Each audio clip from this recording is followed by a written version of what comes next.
I tried making pasta with a cream sauce. It's homemade, so please enjoy it while it's still warm.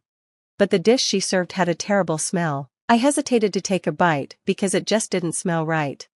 Aren't you going to eat it? Don't you like my cooking? Are you trying to be difficult? Holly asked, seeming upset, as if she wanted to make me feel guilty. When Holly left the table, I quietly switched my plate with my son Aiden's. I hoped I was just being overly cautious. Aiden took a big bite without hesitation, but immediately after, he collapsed backward, foaming at the mouth. Aiden, what happened? Why did he collapse? I realized then that Holly had deliberately tampered with my plate. Before she could pretend to act innocent, I knew I needed to get back at her. My name is Susan, and I turned 62 this year. After Aiden got married, it was just me and my husband left in a quiet house, and I missed the lively noise. One day, Aiden looked troubled as we talked about his married life. Mom, the truth is, my wife's cooking isn't very good. What are you talking about? You should just be grateful she cooks for you. I am, but I just can't eat it, Aiden admitted. I scolded him for complaining, but it was odd. Aiden had never been a picky eater and always enjoyed food. This wasn't like him. Come have dinner with us sometime, I suggested. Really? Thanks, Mom, he replied, his face lighting up. I thought it would be a nice way to bond with his wife, Holly. But Holly's actions would soon shock me. A few days later, Aiden and Holly joined us for dinner. My husband and I had a lively evening with them, enjoying the time together. I hope you like the food, Holly, I said. It's delicious, she replied, smiling. Aiden always says how amazing your cooking is. I'm lucky he has such a talented mom. I felt flattered by Holly's compliment. Then Holly added, I made something special for you, too. She placed a large container on the table. Holly, what did you make for us? I asked. It's a French dish called quiche, she said confidently. Holly opened the container to reveal a dish that looked somewhere between an omelette and a pie, but the smell was horrible, and I couldn't help but cringe. The surface was burnt, and the inside was a gooey, undercooked mess with a fishy odor. You just mix the dough and bake it, so it's easy to make, Holly said confidently. Oh, is that so? I replied. Should we reheat it? It's delicious cold too, so it's fine, Holly insisted. I had no choice but to try it, so I nervously picked up my chopsticks. The dough looked undercooked and lumpy, which made me hesitate. My husband noticed and quietly put down his chopsticks without taking a bite. Aiden stayed silent and didn't eat it either. Oddly, Holly didn't touch it herself. Aren't you going to eat it, mother-in-law? Holly asked. I'm sorry, but it seems a bit undercooked. Could we reheat it? I asked carefully, hoping she wouldn't be offended. But Holly frowned. I tried to choose my words gently, but she still seemed upset. Never mind, she snapped, slamming the container on the table. I didn't expect to be treated like this just for bringing a dish. Do you think you can act like this just because you're good at cooking? Holly, calm down, Aiden said. Before you complain to Mom, don't you think you should at least try it yourself? It's easy to make, so I don't need to taste it, Holly argued. Why aren't you eating it either? How can you serve food to others without trying it yourself? He asked. Just give it a taste. Although I didn't mean to cause trouble, the situation had become awkward. I tried to calm things down, but Holly stayed angry and laughed bitterly. Aiden apologized and went after her when she left. In the now silent dining room, I put my head in my hands. If this keeps up, she'll think I'm just being difficult with her, I sighed, looking at my husband. I glanced at the leftover container and wondered what to do. It's not that I think I'm a great cook, I thought to myself. I'm just average. I just want to find a way to get along. I thought about suggesting that Aiden make his own meals sometimes, but I didn't want to hurt Holly's pride. He's my son, but it's not my place to interfere in their household. After talking it over, my husband and I decided it was best not to get involved too much. But, strangely, Holly started visiting our house often. Mother-in-law, will you make us lunch? She asked one day. And could you put dinner for Aiden in a container to take home? The next day, Holly showed up again, this time alone and with empty containers. She wanted me to make lunch and dinner for her and Aiden. Surprised, I asked her if something was wrong. Aiden seems to prefer your cooking, so I thought I'd ask you to make our meals from now on, Holly said. That's a problem, I replied. Why don't we cook together? No, you're just going to make that disgusted face again, she snapped. You're just giving me a hard time. I was lost for words. She had already decided that I was a terrible mother-in-law, and no matter how much I explained, she wouldn't listen. Cooking wasn't hard for me, but doing it every day for a daughter-in-law who didn't like me was becoming unbearable. I thought about teaching her a few simple recipes, but she refused to learn. "You're good at cooking, so just make the meals for us, and please take care of tomorrow's meal too," she demanded. Despite trying to explain, she only became more demanding each day. On days I refused, it seemed like she bought prepared food from the grocery store. Aiden didn't mind eating it and didn't say anything about it, but Holly started complaining when he ate at our house. "Aiden's been spoiled by you. He just eats store-bought food now. He's always loved food since he was a kid, but he hardly eats my cooking. He's just trying to hurt my feelings," she said.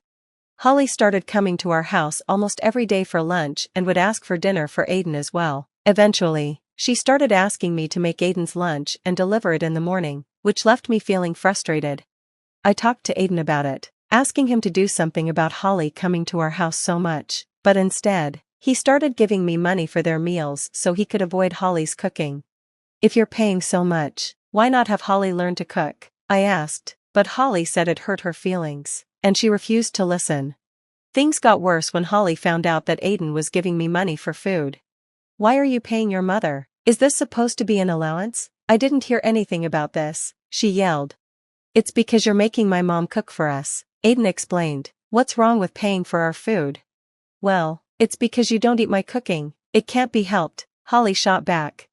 We tried many times to talk things out with her, but no matter what we said, she wouldn't listen. She insisted that not eating her cooking was a form of harassment and that we were trying to put her down.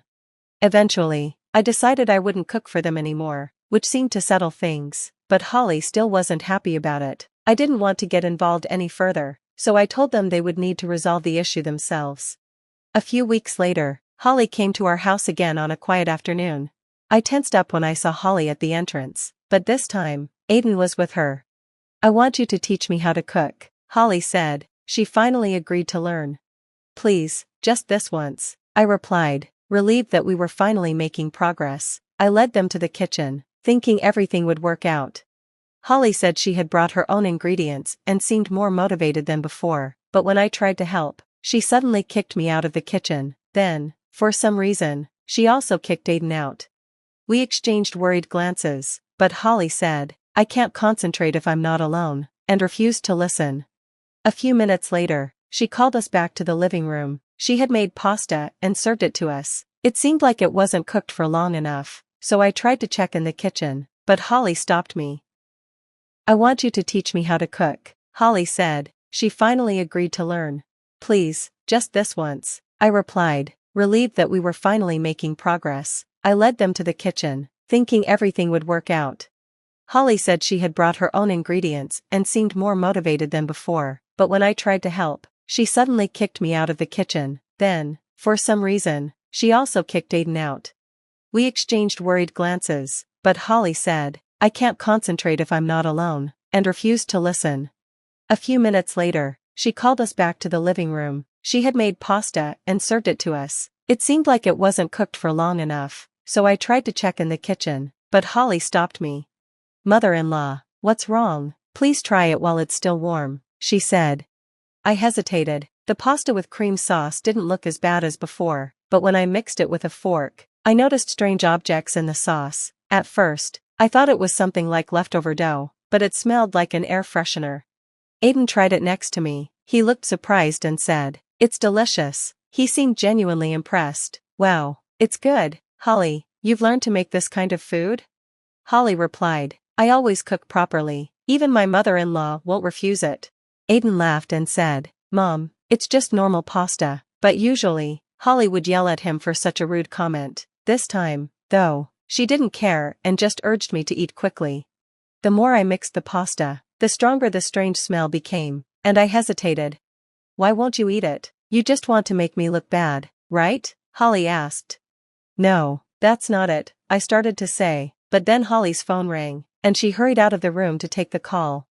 I took the opportunity to ask Aiden to secretly swap the pasta. He happily started eating the second plate, but suddenly, he flipped backward and collapsed, foaming at the mouth. I screamed, "What happened? Why did Aiden collapse?"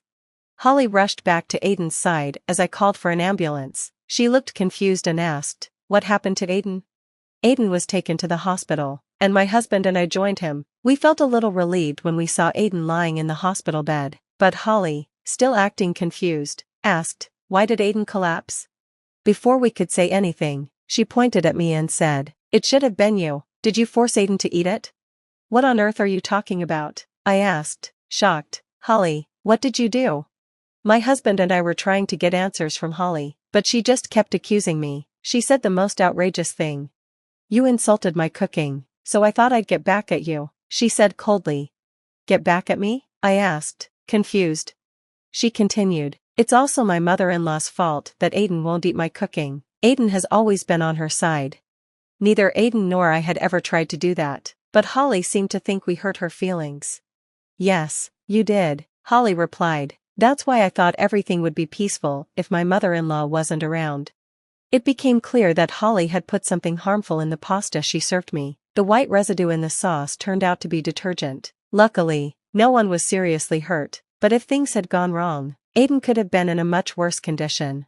Aiden should have noticed the strong smell, but I couldn't just sit by when things went beyond simple cooking issues. "If you think it would be better if I wasn't around, all you had to do was try harder at cooking," I said, "but as long as I'm here, Aiden will always be on my side."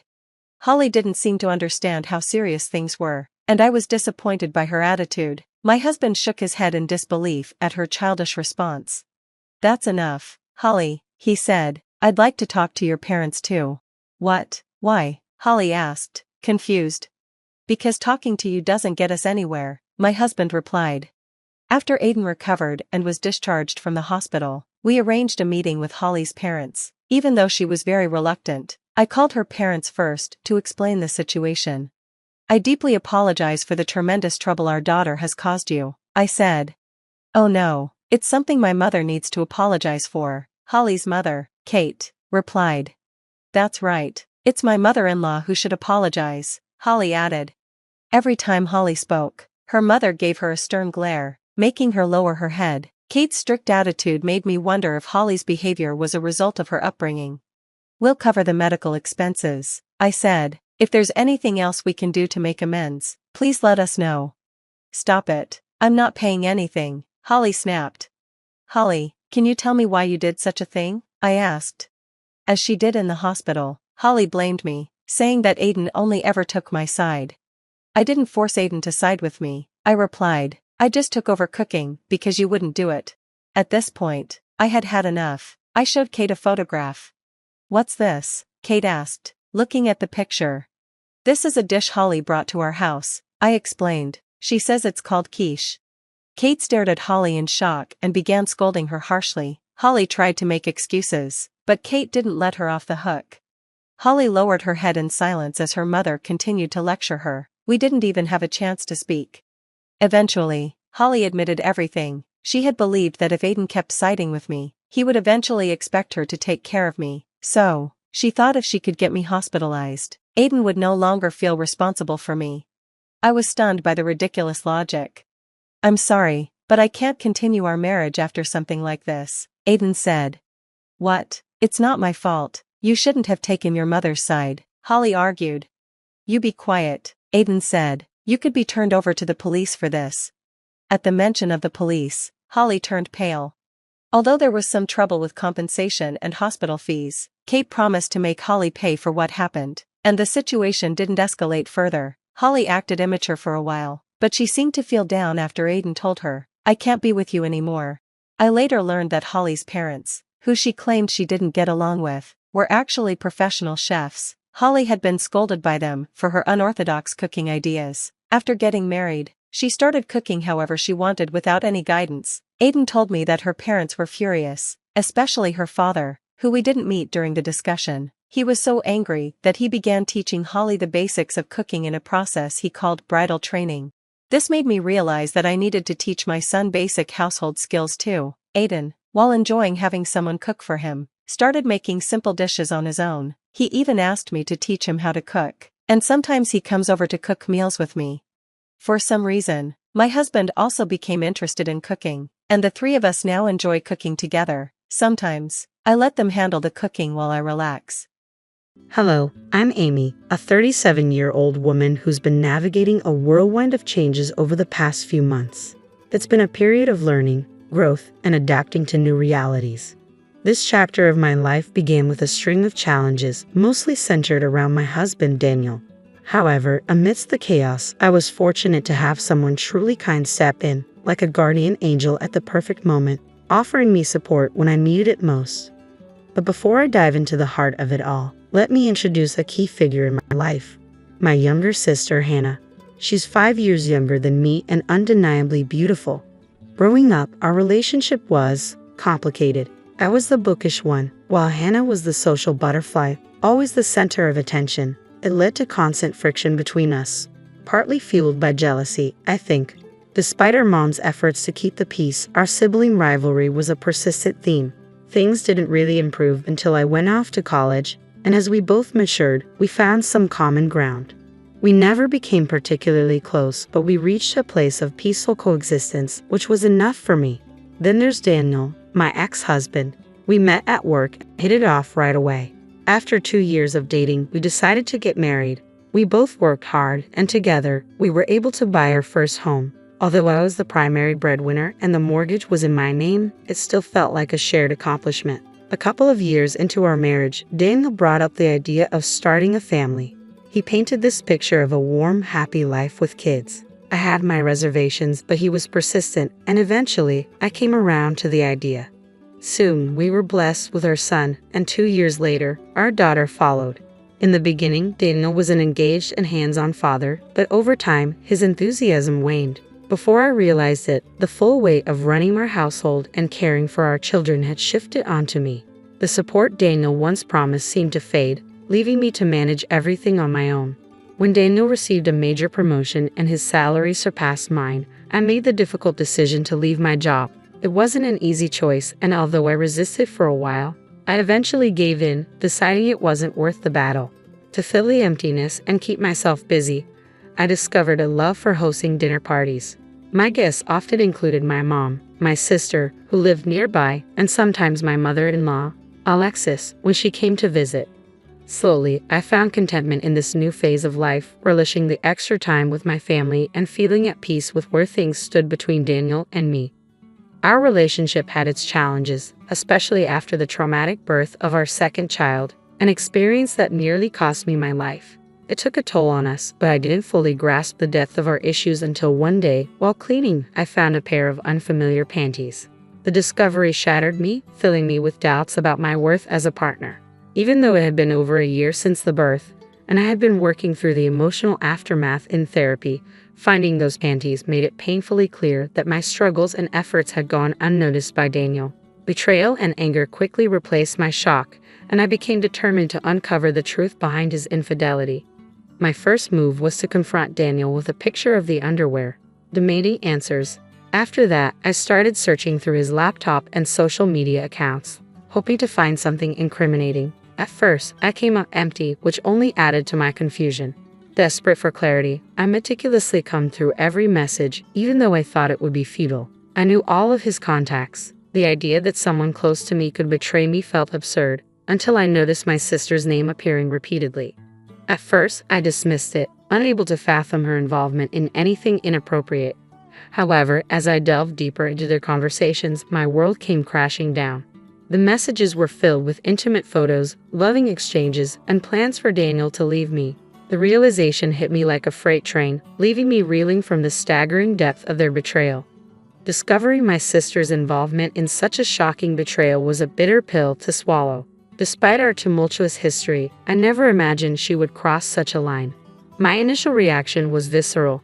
I was so disgusted by the revelation that I felt physically ill. When I tried to reach Daniel but got no response, I turned to Hannah, desperate for some explanation. Our conversation was surreal.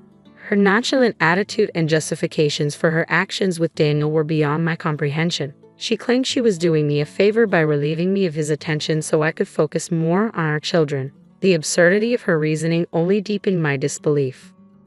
Hannah attempted to downplay the situation, insisting that she succumbed to Daniel's advances because she thought it was best for him.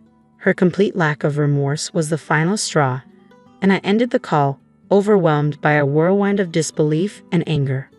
The aftermath left me engulfed in despair. As I cared for my youngest child, the weight of the situation pressed down on me. The daily routines felt hollow as I wrestled with the emotional fallout from the betrayal of 3 people I once trusted. Putting on a brave face for my children was increasingly difficult, especially when they asked about their father's absence and I had no honest answers to provide. As day turned to night and Daniel's absence became more concerning, my anxiety deepened.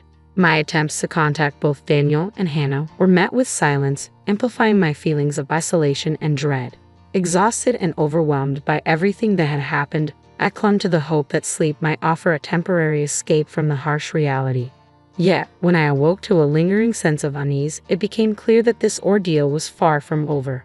As I looked around the room that morning, the absence of Daniel's belongings hit me like a lead weight. A frantic search through the house confirmed my worst fears. Everything of his was gone, except for the most trivial items. It felt as if he had simply vanished into thin air, choosing to flee rather than confront our issues. In the midst of this shock, my foremost concern was for our children. They were my top priority. After getting them through their morning routines and ensuring they were taken care of, I found myself standing at my mom's doorstep, the weight of my situation pressing down on me. My mother, always perceptive, immediately sensed my distress. Lost in my thoughts, I struggled with the reality of single parenthood and the daunting future that lay ahead.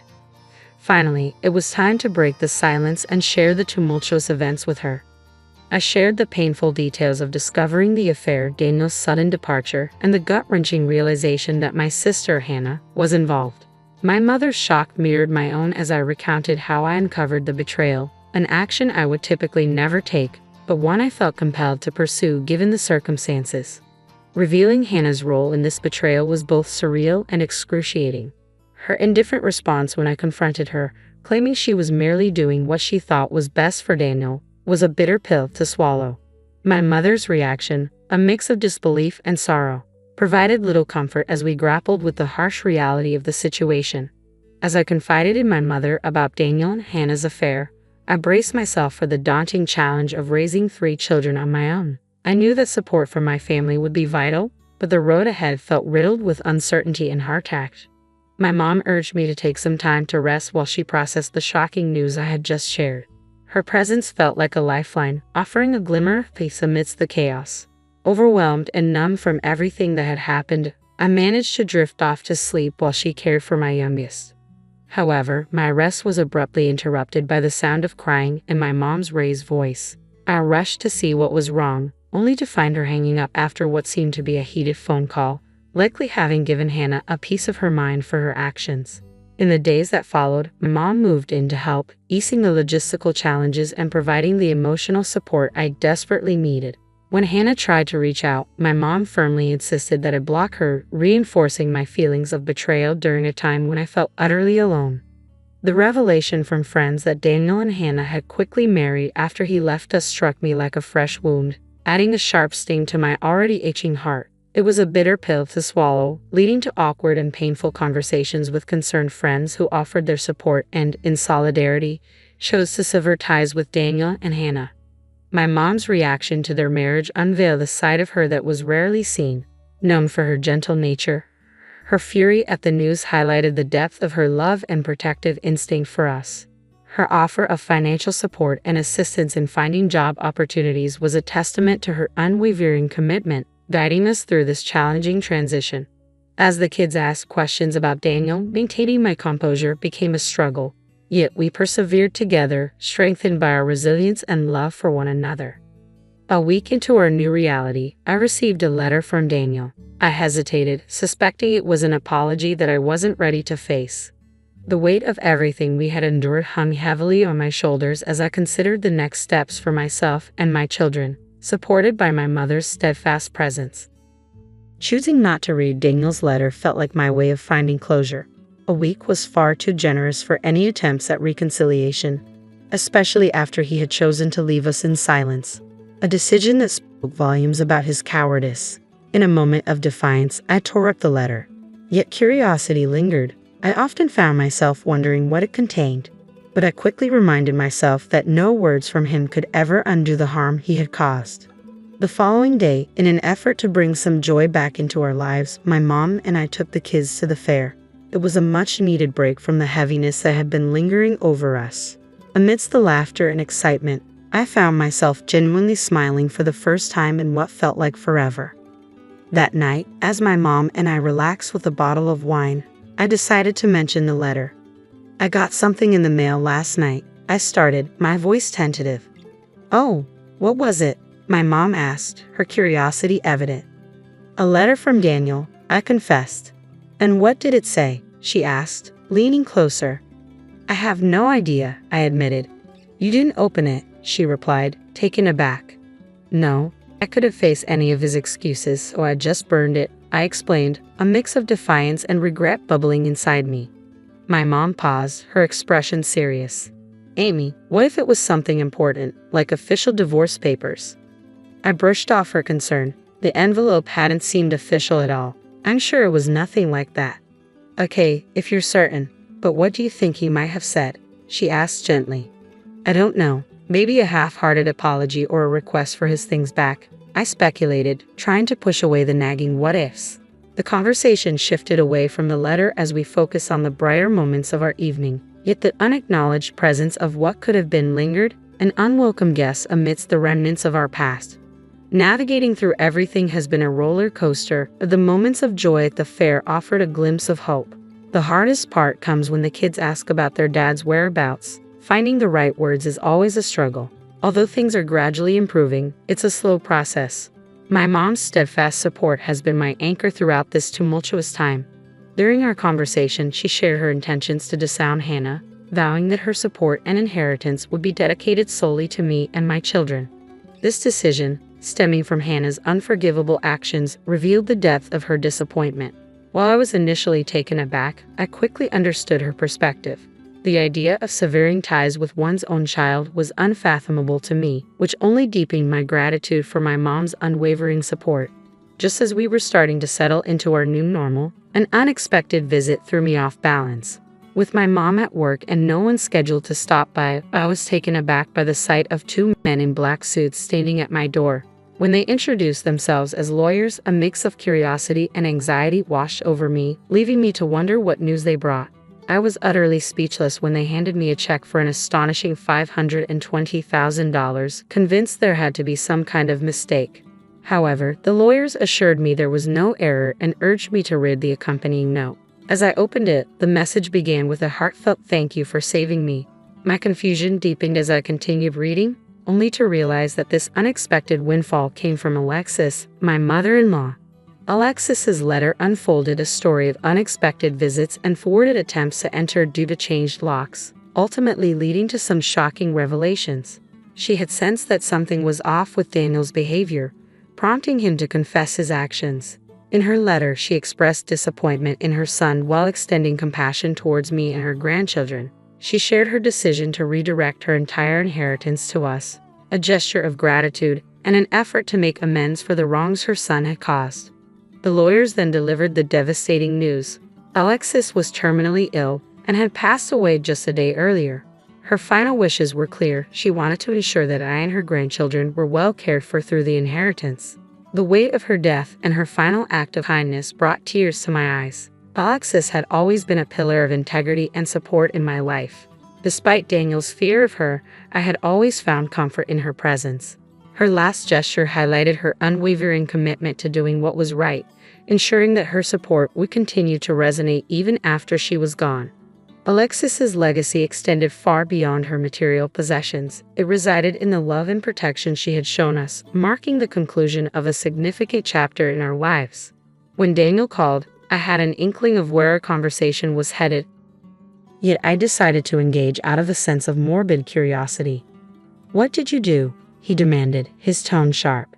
His vague wording prompted me to ask for clarification, leading him to express frustration over my absence on a particular day, a day he claimed he had mentioned in a letter instructing me to keep up a facade of normalcy for his mother's visit.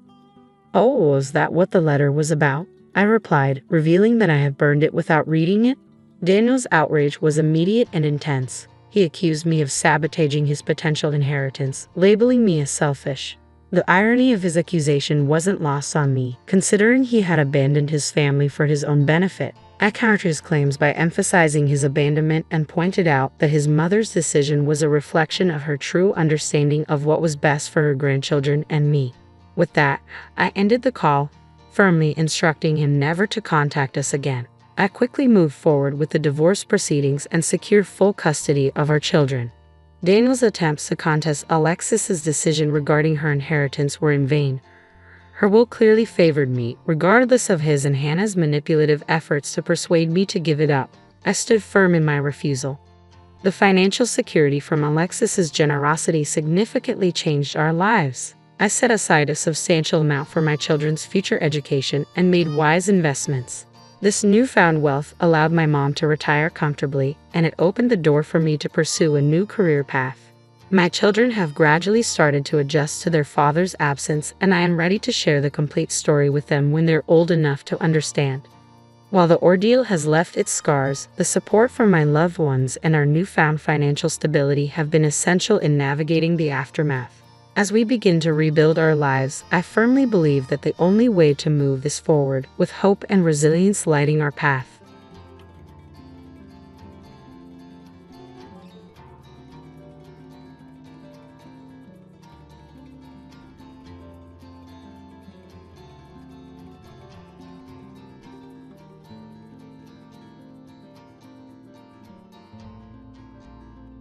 Hello, I'm Kayla, a 36-year-old woman. The past few months have been really tough for me, and I'm having to relearn a lot of things. My husband Tom caused a lot of the trouble I'm in, but a kind person stepped in and helped me avoid even more pain. First, let me tell you about the people in my story. The first person is my sister, Maya. She's 6 years younger than me and very pretty. Growing up, we didn't get along because I was a nerd and she was popular. She always picked on me and seemed jealous for some reason. My mom tried to help us get along, but it didn't really work. When I went to college, we didn't talk much. But after I graduated and she was a teenager, we started talking again. Our relationship got a little better, but we never got really close. That was the best we could do, and I was okay with that. Next, let me tell you about my ex-husband Tom. We met at work and got along really well. We dated for about 3 years before getting married. We worked hard and bought our first house together. I earned more money, so the mortgage and deed were in my name. After 2 years of marriage, Tom asked me about having children. Honey, I was wondering about something, and I need you to think about this with an open mind. All right, what is it? I've been thinking that we've been together for a while now, and maybe we could start a family of our own. Tom, you know how I feel about that. I know, but we have the money for it, and it would be really cute to have little versions of us running around, don't you think? Yeah, but kids are a lot of work and responsibility. We're the most hardworking and responsible people we know. Come on, give it some thought, okay? I promise I'll help take care of them. Just keep that in mind, okay? Even though I wasn't keen on having kids, I gave in because Tom kept bringing it up. First, we had a son, and 3 years later, we had a daughter. Initially, Tom was very helpful, but that quickly changed. Suddenly, I was responsible for everything at home, including the kids. After our first child, Tom insisted I stop working because he had gotten a promotion and was earning more than me. I tried to resist, but eventually, I decided it wasn't worth the fight and accepted my new role. To avoid getting bored at home, I took up a new hobby, hosting dinners. I often invited my mom and sister, who lived nearby, and my mother-in-law, Megan, whenever she was in town. Eventually, I started to feel comfortable in my new life. I got to spend a lot of time with my family, and that made me happy. Tom and I were doing okay. I had gone through some trauma after giving birth to our second child, where I almost died, which affected our relationship. I didn't think anything else was wrong, but oh, how wrong I was. As I was cleaning my room, I found a pair of panties that definitely weren't mine. My heart sank as I stared at them, wondering if I wasn't enough for my husband. I had been feeling different lately, but I had just had our second child. It had been over a year since then, and I was still recovering. I had been going to therapy, making slow progress. But it didn't seem enough because Tom was cheating on me. Once the shock wore off, I was filled with anger and betrayal. I needed to know who my husband was cheating on me with and why. First, I sent Tom a picture of the underwear and asked him whose they were. Then, I checked his laptop. I logged into his social media accounts and went through his chats. At first, I didn't see any unknown women, which confused me more. I looked through his messages but found nothing. In my desperation, I went through every chat, even though I knew it was foolish because everyone in his contacts was someone. I couldn't believe that anyone in my life could hurt me that much. Then I realized that my sister's contact ID was everywhere I looked. At first, I didn't think much of it because why would my sister and husband talking be suspicious? But when I checked their chats, I felt sick to my stomach. They were full of pictures and videos of them in bed, messages about how much they love each other, and plans for Tom to leave me. I couldn't believe my own sister would do something so awful. Our relationship had never been perfect, but this was a whole new level of betrayal. First, I threw up because I was so disgusted. Then, I tried calling Tom, but he didn't answer. So I called my sister. Maya, hey, what's up? Don't hey, what's up me? Seriously, what's wrong with you? I don't know about mine, but I do know that I found a pair of your panties in my bedroom. Have you been sleeping with Tom? Yeah, for a while now. Why, Kayla? Seriously, you thought it was okay to sleep with my husband because you thought I was boring? And being my sister didn't even stop you? Look, I thought I was helping you out. I was keeping Tom busy so you could focus on the kids. Are you serious? That's the dumbest thing I've ever heard. Look, we didn't mean for it to go this far, okay? I only did it because he kept hitting on me, and he's a nice guy, Kayla. But he was my husband. Why would you help tear our family apart? I just want what's best for Tom, okay? If I'm the best for him, then so be it. You're disgusting. I hung up, unable to believe her nerve. I just lay in bed and cried. I never thought my life would come to this. Eventually, my youngest woke up crying, so I tended to her. I felt empty as I went through the motions of the day. I couldn't let my kids know something was wrong. They didn't need that worry. I picked up my older child from school, made dinner, and when they asked where their dad was, I lied and said he was working late. At some point, my anger turned into worry. It was almost 11 o'clock at night, and Tom still wasn't home. I tried calling him multiple times, but he didn't answer. I even tried calling my sister to see if he was there, but she didn't pick up either. Exhausted from the day, I went to bed, hoping it was all just a bad dream. The next morning, I woke up feeling like something was wrong. I looked around and realized Tom's things were gone from the room. I checked the cupboards and drawers, and most of his stuff was gone from the house too. He had left while I was asleep, without saying a word. I couldn't believe it. He just left me without even trying to talk. I didn't know what to do. All I could think about was taking care of my kids first. Then, I figured out everything else. I woke up, got the kids ready, dropped off the oldest at school, and then took the youngest to my mom's place. She could tell something was off because I was distant. All I could think about was how I'd managed to raise 2 kids alone. Whenever I came back to reality, I remember I had to tell my mom about my sister and husband. Eventually, she couldn't wait any longer and asked what was wrong. Okay, I've had enough of your silence. What's going on? I don't know how to say this. Why don't you start from the beginning?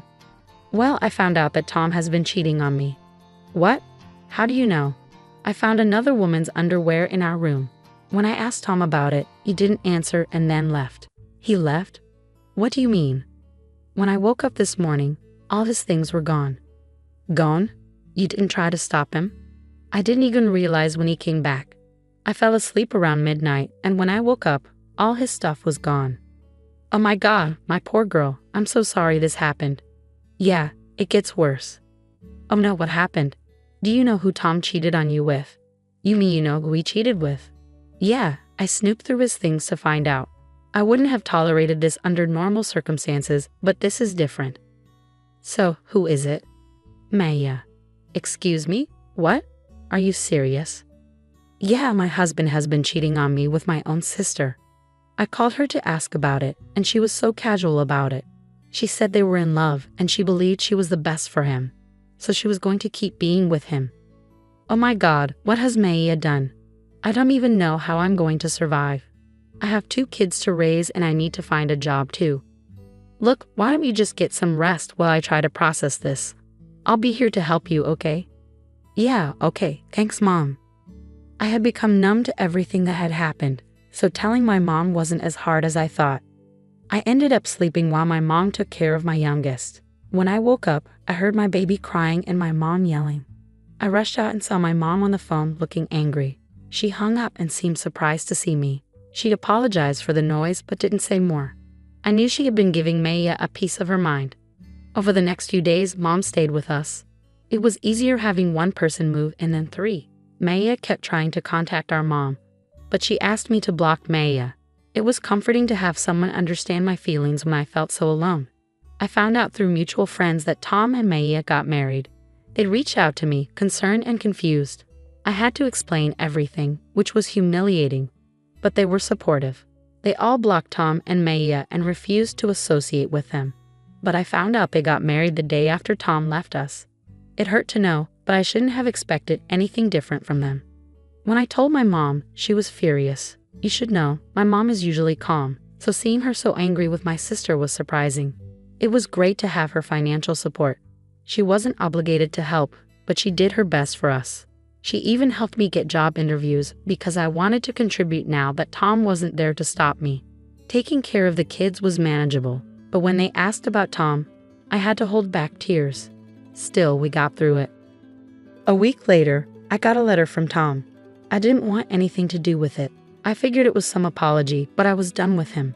A week was too long to try to fix things, especially after he ran away from his family. So I did the next best thing I could think of. I burned the letter.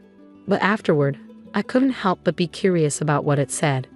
Sometimes I wished I had read it before burning it, but then I reminded myself that nothing he could have said would change how I felt about him and what he did. The next day, my mom and I took the kids to the fair. We had a blast, and it was nice to be in a lively place after everything. I finally got to have fun and laugh, which felt great after such a tough time. That night, my mom and I relaxed with a bottle of wine, and I told her about the letter. So something came in the mail for me last night. Oh, what was it? It was a letter from Tom. What? What did it say? I don't know. What do you mean? You opened it, right? No, I didn't want to deal with anything he had to say, so I burned it. You burned it? Kayla, what if they were official divorce papers? The envelope didn't look legal at all. I'm sure it wasn't that. Well, if you're sure. What do you think was in it? I don't know. Maybe a weak apology or a request for his stuff back. I wouldn't be surprised. But how are you feeling about all of this now? Well, today was a good day. It's tough, especially when the kids keep asking where their dad is. What do I even tell them? It's slowly getting better, but only a little. As long as it's improving. I'm always here for you, and just so you know, I'm planning to cut ties with your sister. Everything I have will go to you and the kids. Oh, Mom, that means a lot. But are you sure? Maya is still your daughter. I know you and Maya had your differences, but what she did is unforgivable. I raised both of you better than this, and Maya clearly didn't care. So she's no longer my daughter. I would have been upset if Mom changed her mind easily, but I knew Maya was still her child. I couldn't imagine how hard it must have been for Mom to make that decision, because I could never do that to my kids. It made me even more grateful to have someone so supportive. Another 3 days passed, and I heard a knock on the door. It was strange because I wasn't expecting anyone, and besides my mom, who was at work, no one ever visited. I opened the door cautiously and saw 2 men in black suits. I only opened the door a little and asked who they were. They said they were lawyers and had something for me. They handed me a note and then a check. It was made out to me, and it was for $750,000. My jaw dropped when I saw the amount. I tried to tell them there must be a mistake, but they said there wasn't and urged me to read the note. The note began with, "Thank you for saving me." As I read on, I realized the money was from my mother-in-law, Megan. She explained that she had visited us 3 days ago, but no one was home. She called Tom, who tried to make it seem like he couldn't get in, but I had changed the locks after he left. Megan sensed something was wrong with Tom's behavior and pressed him until he confessed everything. She was disgusted by his actions. Megan felt sorry for what I had gone through and decided to leave all her inheritance to me and her grandkids. She thanked me for preventing her from making a mistake and for not trusting her son with her assets. That's what the check was for. The lawyers then told me that Megan had been terminally ill and had passed away just the day before. She wanted me to have the money right after her death to ensure her daughter-in-law and grandkids were well taken care of. Tears filled my eyes at Megan's kindness and loss. She was truly remarkable, always standing up for what was right. It was one of the reasons Tom had always been afraid of her. Yet I found her comforting. She stayed true to her word and supported me until her last breath. A few days later, Tom called. I already knew what he was going to say, but I decided to hear him out. What did you do? What do you mean? You know exactly what I mean, Tom. You'll have to be more specific. What are you talking about? Why weren't you home that day? I specifically asked you to be. I sent you a letter asking you to pretend everything was normal while my mom visited. Oh, is that what the letter said? You didn't read it. No, I burned it. You betrayed me. My mother was going to help me with the inheritance, but you took it all because you're selfish. That's ironic coming from you. You abandoned your family and only cared about contacting me when it involved your inheritance. Love can't be forced. I did what was best for me, and your mother did what was best for us. Don't ever try to contact me or the kids again. Goodbye. After that, things moved quickly. I filed for divorce, and I was granted full custody of the kids. Tom tried to fight for the inheritance, but Megan had made it clear that I was the one to receive it, so he didn't succeed. Tom and Maya tried to pressure me into giving them some of the money, but I stood my ground and refused. Life has become easier since we got the money. I put a portion aside for my kids' college and invested the rest. My mom could retire, and I started working. My kids have come to terms with their dad not coming back, and when they're older, I'll tell them everything. I'm still hurting, but I know things can only get better from here.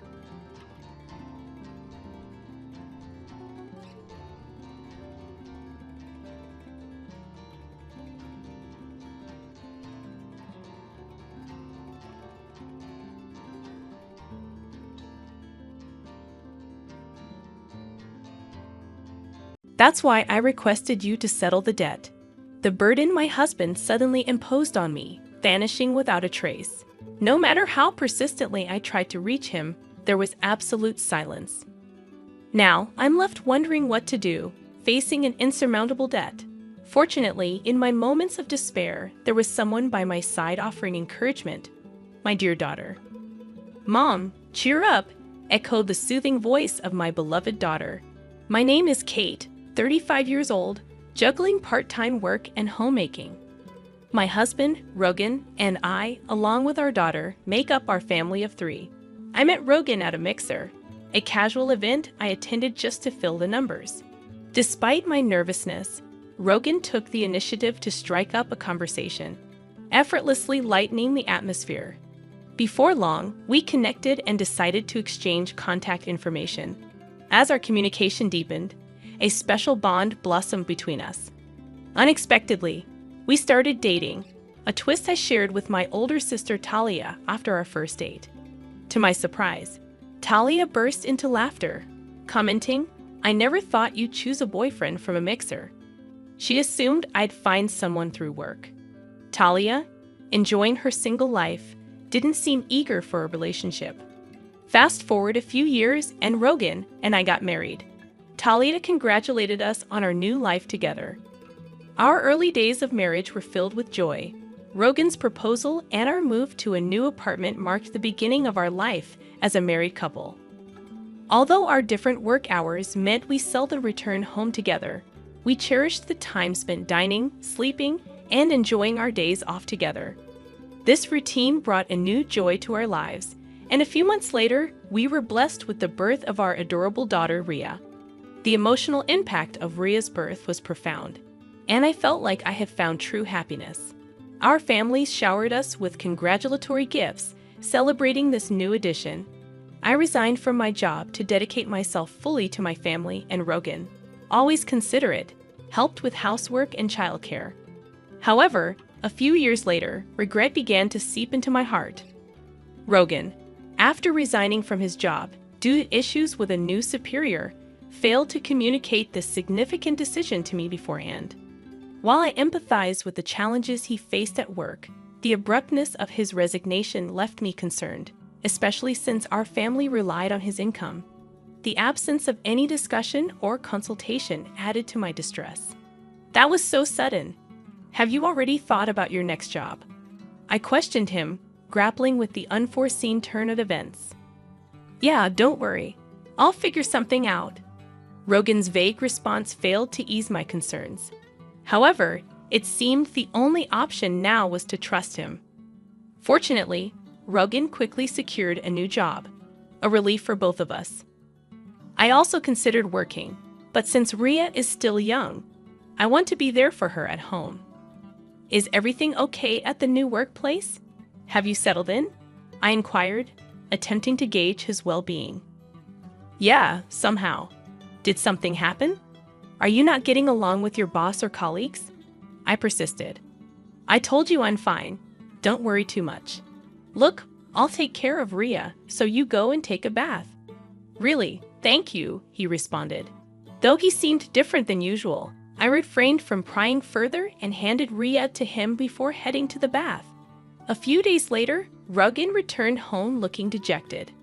As I tried to inquire about what had happened, memories of his abrupt resignation flashed through my mind. Did he quit his job again within such a short period? I quit my job. I just couldn't get along with the people there. I couldn't stand being constantly directed by someone much younger than me. I just couldn't bear it anymore, he explained. I see, but we'll get through this. We'll find another job. I'll help in any way I can. Suddenly, Rogan's expression changed, and he raised his voice at me. Hey, what's with that look? You don't like that I quit? You're able to eat because I work. You just stay at home and you're acting all high and mighty. After throwing his bag onto the living room table, he continued, Shut up. Just be quiet.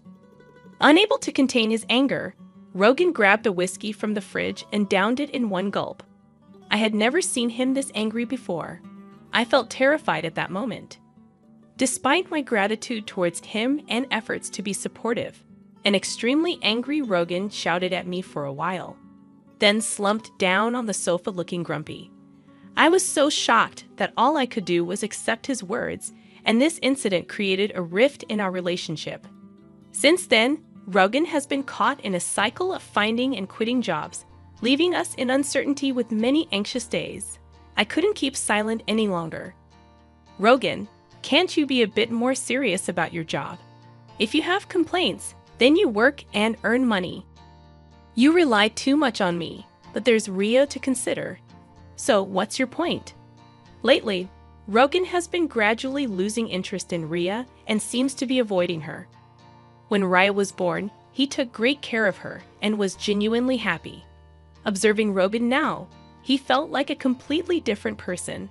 No matter how much I pleaded, Rogan showed no interest in continuing his work. Eventually, I decided to entrust Rhea to Talia and started working on my own. I'm really sorry for having to leave her with you. I apologized to Talia. It's okay.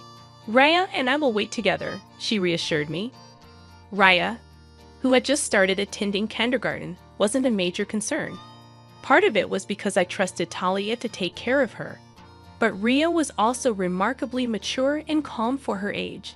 She showed interest in newspapers, read them on her own, and could even write long and somewhat complex sentences. Rhea had a quiet disposition and was exceptionally composed for her age. When she started attending kindergarten, I was concerned about whether she'd be able to make friends and effectively communicate with others besides me. However, it turned out I didn't need to worry. Rhea made many friends in kindergarten and enjoyed her time there. As a parent, that was the most heartwarming thing to witness, given the situation. I felt it would be no problem for me to work outside the home. When I started looking for a job, I found one quicker than expected, and I began working full-time. The pay was better than I had anticipated, and even if Rogan quit his job, our finances would probably stabilize. Thankfully, the work environment was also pleasant, and despite the busy days, I enjoyed working. A few years after I began working, Rogan finally found a stable job. It seemed like he had finally found a workplace that satisfied him. Learning this brought a profound sense of relief. Over time, Rogan's demeanor brightened, and he seemed to return to the man I knew in the early days of our marriage. He became considerate of the challenges I faced juggling work and family, often asking, Has it been tough? Aren't you tired? I was a bit taken aback by this transformation. Perhaps job stability had given Rogan peace of mind. Rhea was growing up healthily, and Rogan started acting like a caring father to her once again. Seeing Rhea play joyfully with Rogan always warmed my heart. Still, the thought of returning to the way things were before made me anxious about leaving my job. Therefore, I continued to rely on Talia for childcare. How's Rhea? Is she looking well? I would ask Talia. Don't worry, she's playing happily, she reassured me. If Rhea was doing well, I could be at ease. I probably would continue to depend on Talia. I had been considering treating Talia to something she liked as a token of my appreciation. Several years went by, and Rhea was now in the 3rd grade of elementary school. She attended school every day with great enthusiasm. The family's bond was just like before, harmonious and loving. I wondered what had caused the previous rift between Rogan and me. Our home life felt so stable, almost as if the past problems had been forgotten. Then, one day, Rogan made a suggestion. Ever think about getting a new car? I was taken aback. A new car? Yeah, our current car is good, but I think it's reaching the end of its life. If it's becoming a hassle to maintain, indeed the car we were using had been purchased quite a while ago. Over the years, issues increased, and the repair costs started to pile up. You might be right. Maybe we should consider a new car. Yes, I knew you'd agree. By the way, I've already got some catalogs pulled ready. Thanks. I didn't expect him to be this eager about replacing the car. I was a bit surprised, but we started looking through the catalogs together. Rhea, come here. Which car do you want to ride in? Let's decide together, he called Rhea over, and the 3 of us enjoyed flipping through the car catalogs together. However, I couldn't have imagined that this day would mark the beginning of an unexpected turn of events. A few months later, the new car that the 3 of us chose was delivered. The car we bought was a brand new model costing over $155,000. The loan was under my name. Generally, people would expect Rogan's name on the loan, but considering his unstable work history, we were concerned about being rejected. I was determined to work even harder from now on and pay off the loan. I was sure Rogan felt the same way, that's what I believed. But my hopes were shattered in an instant. Rogan stopped coming home. He disappeared along with the newly purchased car. Could it be that Rogan got involved in some kind of trouble? What should I do? At that moment, my cell phone rang. The call was from Rogan. Hello, Rogan. Where are you? What are you doing? Out of concern, my voice raised unintentionally. Hey, calm down. But you disappeared all of a sudden, and the new car is gone. What happened? Did you get caught up in some trouble? I tried to convey how I had worried every day until then, but Rogan laughed at my concerns and said something unbelievable. Actually, I found a new lover. She's more important to me than you. What? What do you mean? Let me be clear. I've fallen in love with someone else. I've already taken care of the divorce notice. I'd appreciate it if you stopped getting involved. Wait, divorce? I can't believe this. I was shocked by the mention of a divorce notice. However, I remembered a discussion we had during a big fight a while ago. Submitting the application to the court means that both parties agree to the divorce. I deeply regretted letting my emotions take control at that time. Oh, by the way, I have a debt. I'm counting on you to repay it. What? How much debt are we talking about? I think $200,000, give or take. I'm leaving all the repayments to you. With those words, Rogan abruptly hung up the phone. I never thought something like this would happen to me. Were all of his kind smiles in the past just lies? As these thoughts crossed my mind, I could feel the strength drain from my body. Mom, what happened? As I slumped to the floor, Rhea rushed over, looking concerned. It's okay, honey. Thank you. I tried to put on a brave face, but inside, I was filled with anxiety. How will I manage our life now with such a massive debt looming over us? The thought of the $200,000 made me feel suffocated. On top of that, there was still the car loan to think about. In a state of panic, I decided to check my bank balance, searching everywhere. Closet, drawers, kitchen, bedroom. But my ATM card was nowhere to be found. Frantically, I launched my bank app on my smartphone. And to my horror, the account balance had significantly decreased. I had no memory of withdrawing such an amount, and the only suspect was Rogan. Trying to contact him proved futile, and with my mind going blank, I thought I should focus on earning money. I chose to keep this a secret from Talia and young Rhea to avoid unnecessary worry. A few weeks after Rogan disappeared, I lost consciousness at work. Upon waking up, I found myself in a hospital bed, where Talia and Rhea revealed they knew about Rogan and my deteriorating health. Rhea had overheard Rogan's phone call, and Talia, surprisingly furious, wanted to locate Rogan to make him repay the debt and medical bills. However, Rogan's whereabouts remained unknown. When I was discharged, I fell down, fearing Talia's reprimand for letting her know. Various tests revealed my poor health was due to cancer, still in the early stages with hope for recovery through surgery.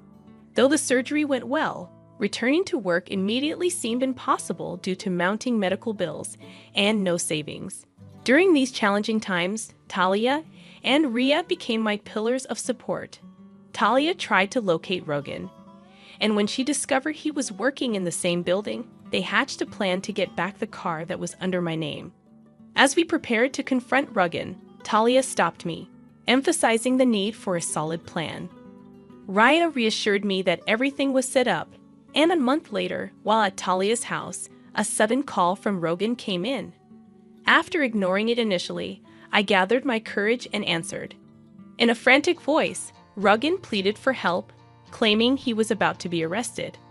He shared his location and quickly ended the call. Talia and Rhea then revealed the turn of events. They had reported the car as stolen, a move aimed at compelling Rogan to confront the consequences.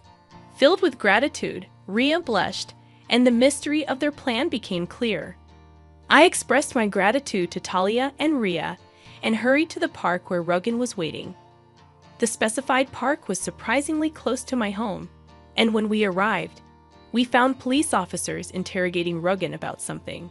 After explaining the situation to the officers and having them leave, Rogan ushered us into his car and began narrating the events that led to this.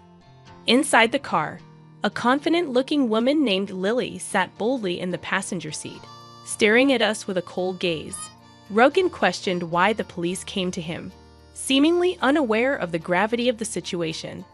Rhea confronted Rogan, asking why he left them behind and why he wouldn't pay back the money himself. Rogan, visibly shaken, remained silent.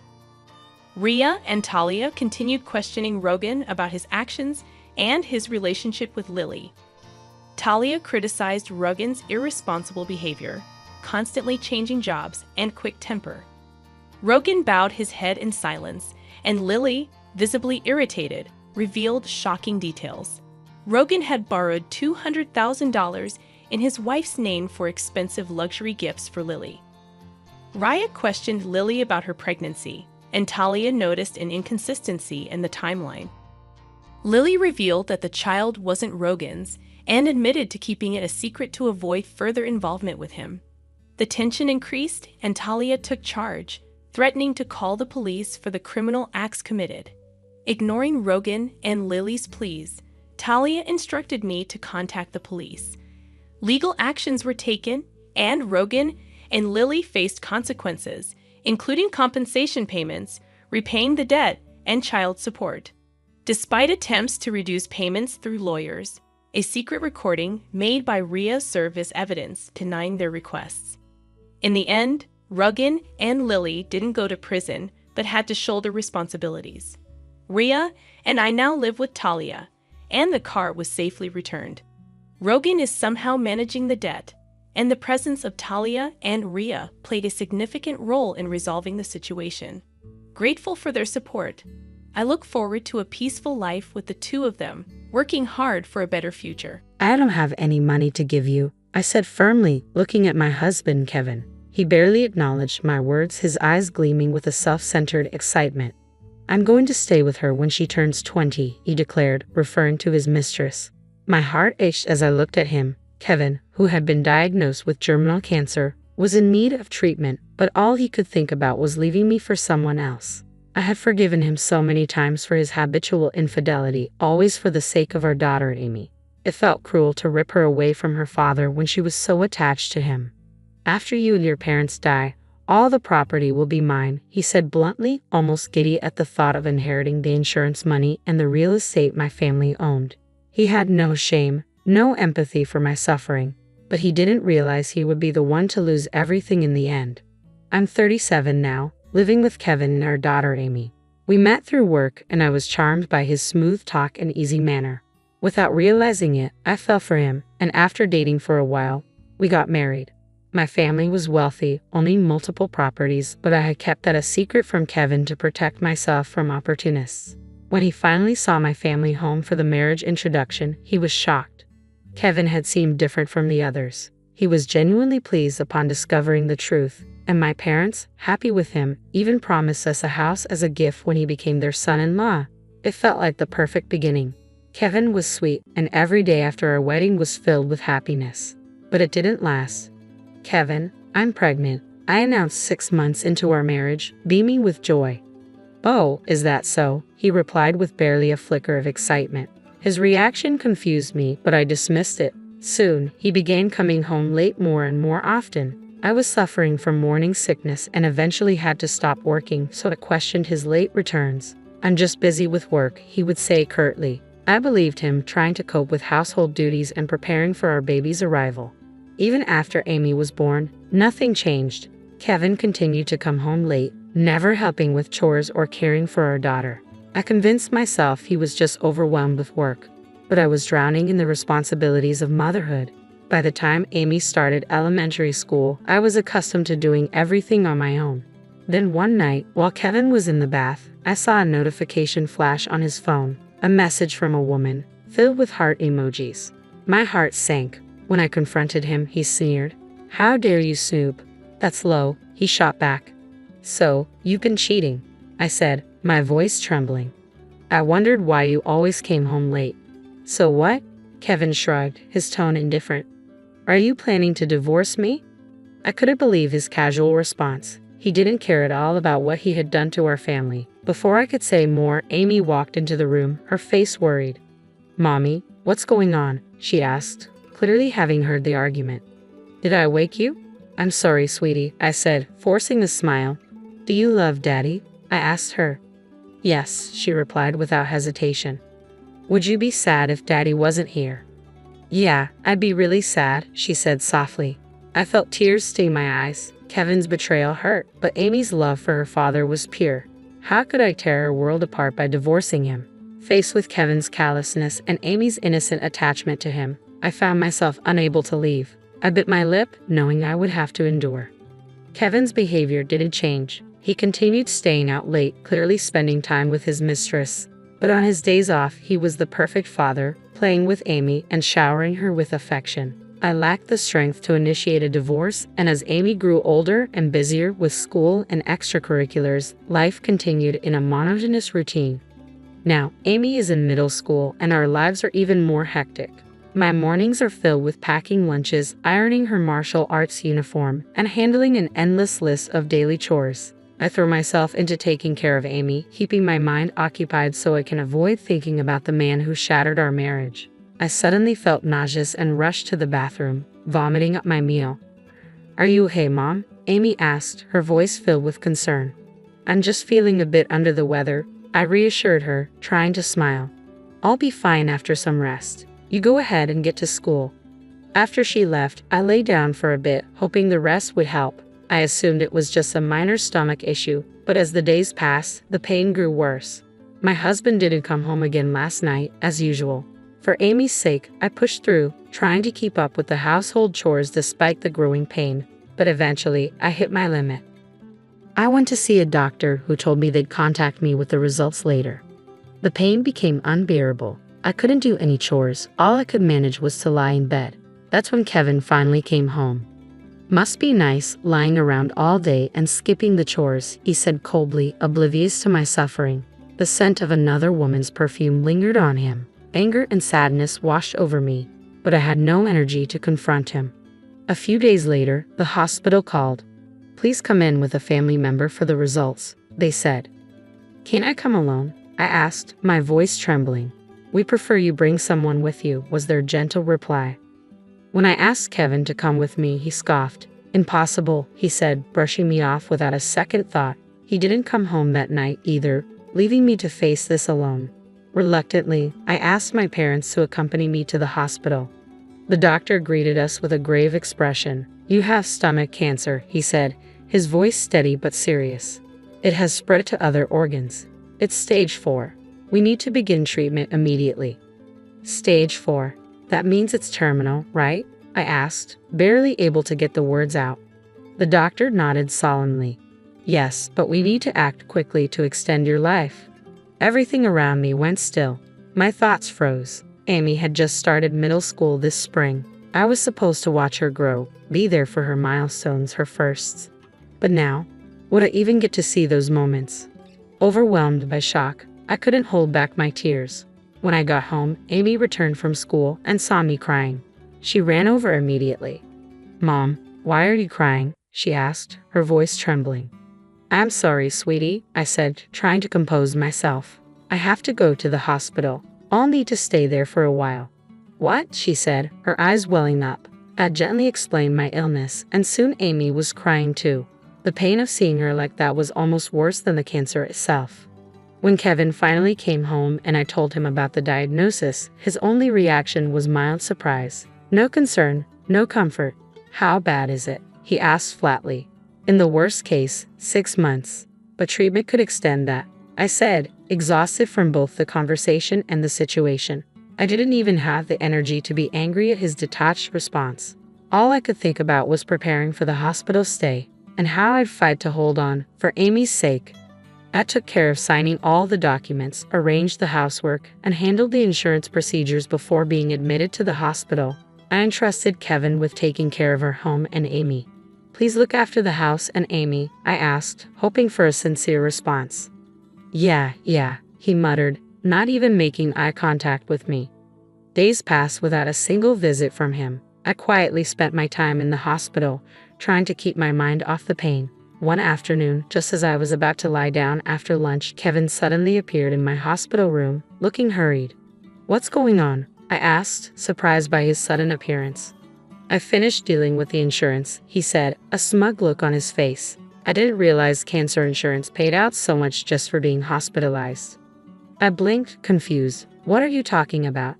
Kevin smirked. "I'm going to take paid leave starting tomorrow and go on a trip." "What?" My voice shook with disbelief. "You won't be around much longer anyway," he said coldly. "You won't need all this insurance money. I'm going to use it to travel with my girlfriend.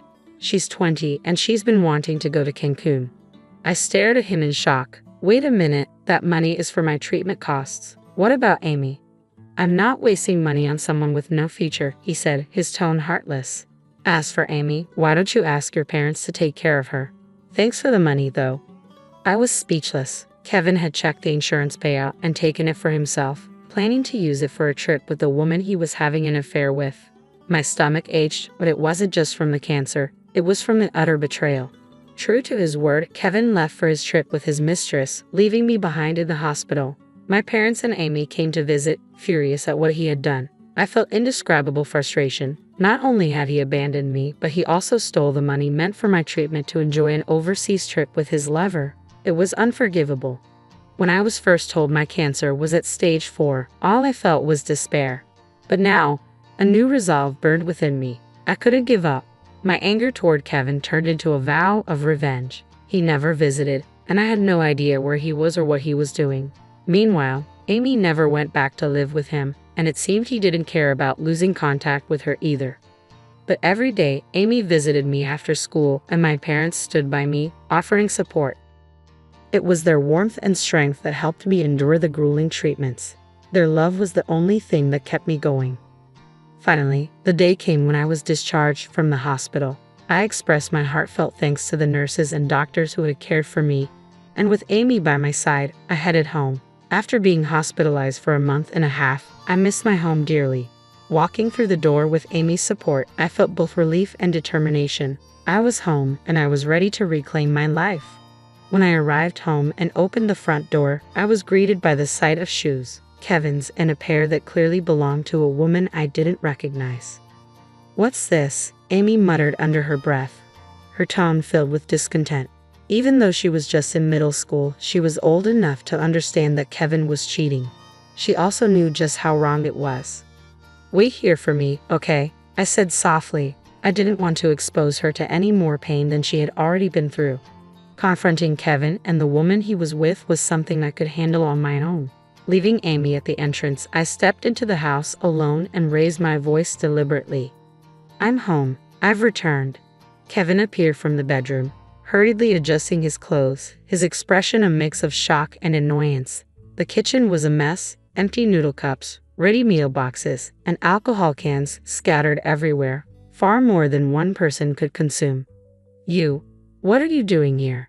Kevin stammered, clearly caught off guard. After sending Amy to stay with her grandparents, he must have thought he had free rein to bring his mistress home. "I came back because I was discharged from the hospital. But what is this? What's going on here? And who is she?" A young woman emerged slowly from the bedroom, her outfit barely more than lingering, her makeup smudged and messy. "You told me your wife would be coming back," she said, looking at Kevin with confusion.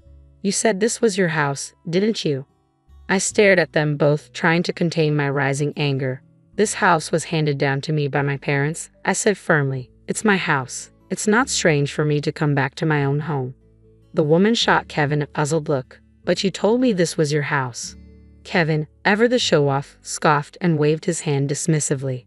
"Ah, but it's practically my house now," he said, clearly trying to maintain his charade in front of her. "Why would this house be yours?" I asked, narrowing my eyes at him. Kevin smirked, the arrogance in his voice palpable. "Because you won't be around much longer. Once you're gone, as your husband, everything becomes mine, your inheritance, all of it. I'll get the insurance payout too. With that money, I'll travel wherever I want, buy whatever I want." His words hit me like a punch to the gut. He had already written me off, assuming that once I was gone, he'd live a carefree life with my inheritance and insurance money. The betrayal was deeper than I could have ever imagined. But I wasn't done yet. "I like that. Sounds great. I want an Hermes bag," the young woman exclaimed, her voice giddy with excitement. "Don't worry, I'll buy you anything," Kevin responded, clearly pleased by her enthusiasm. The sight of a man in his 40s fawning over a 20-year-old was beyond ridiculous, but I had reached my limit. "You won't be getting a single penny," I said, my voice cutting through their conversation. Kevin turned to me, confused. "What are you talking about?" "I've changed the beneficiary of my insurance from you to Amy. So no, you won't be cashing in on anything." His smug expression faltered for a moment before he laughed mockingly. "Are you serious? Amy's a minor. As her legal guardian, I'll get the money. Everything will still be mine in the end. Besides, your parents are loaded.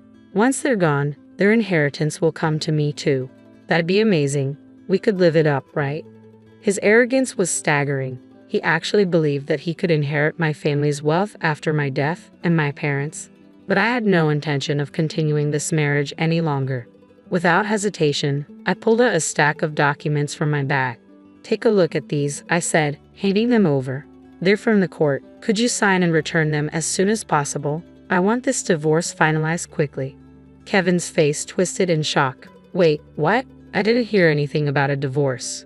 "That's why I'm telling you now," I replied, calm but firm. "If you prefer that woman, then both of you should leave. I have no reason to stay in this marriage anymore." His expression darkened. "So, you're just throwing me out now? What about this house? I'm your husband, your son-in-law. I have a right to it. And what happens to Amy if we get divorced? Without me, and eventually without you, she'll be all alone. I've already arranged for my parents to take care of Amy if anything happens to me," I said coolly. "You've neglected both of us long enough. And as for my parents, they won't be around forever. But Amy will have their support. She doesn't need someone like you dragging her down." Kevin's face turned red, his hands shaking with frustration. "Don't act all high and mighty with me. You really think you're just going to cut me out? After everything?" "Yes," I said, unwavering. "Being with someone as unfaithful and selfish as you would be the real pity." Amy deserves better than to grow up in a house full of lies and neglect. Kevin sputtered, trying to come up with a retort. That's not true. Amy's still in middle school. She needs me. She doesn't need you, I said, my voice firm. She needs stability, love, and a future without deception. And that's what I'm going to give her. She likes me and would be devastated if we divorced. You're her mother. If you really care about Amy, you shouldn't go through with this, Kevin said with a smug expression, as if he had me cornered. It was the same tactic he'd used before, manipulating my love for Amy to make me hesitate about divorce. For years, I had clung to the belief that staying together was better for her, assuming she admired Kevin as a father. But who was the one that abandoned his middle school daughter to go on a trip with another woman? Hey, Kevin suddenly yelled, his voice so loud that Amy, still waiting at the entrance, must have heard everything. The realization that she was within earshot took him by surprise. He didn't expect to be caught. I don't want a dad who flirts with younger women and ignores his wife, Amy said, stepping forward, her voice filled with disgust. Hey, Amy, it's not what it looks like, Kevin stammered, desperately trying to save face. Please leave. This is my and Mom's house, Amy said firmly. Kevin's face fell. Wait, think about it. Your mom's not going to be around much longer. This house is too big for just you two. We can live together, and a young mom would be nice, right? The woman standing beside him looked awkward, realizing the conversation had taken a serious turn. I'm not interested in being anyone's mother, the woman interjected. Didn't you say you'd send your daughter away? Stop it, I snapped. Now you're lying in front of her. Kevin's voice faltered. Amy, you still like me, don't you? No way, that's disgusting, Amy said coldly. Her words struck him silent. It was disgusting, bringing in a mistress and talking about a new mom while I was still battling an illness. Kevin, I began, my voice steady but resolute, you're making a huge mistake. And just so you know, I'm not going anywhere anytime soon. He blinked, clearly taken aback. What? But you said it was terminal cancer. It was terminal, but surgery removed most of the cancer, and chemotherapy and radiation have worked better than expected. I'm still being monitored, but for now, the cancer is in remission. I'm not going anywhere for a long time. I hadn't heard that. You didn't bother asking, I said sharply. I told you there was hope. You just never listened. I could get better, but you weren't listening, were you? Why do you think I was discharged if things were so hopeless? I said, glaring at him. I thought you wanted to spend your last moments at home, Kevin muttered weakly. I scoffed. What a conveniently selective memory you have. Unfortunately for you, this house belongs to me and I'll be living here from today. So, could you leave right now? Wait, just hold on a minute, Kevin said, his voice rising in desperation. There's no need to rush into this.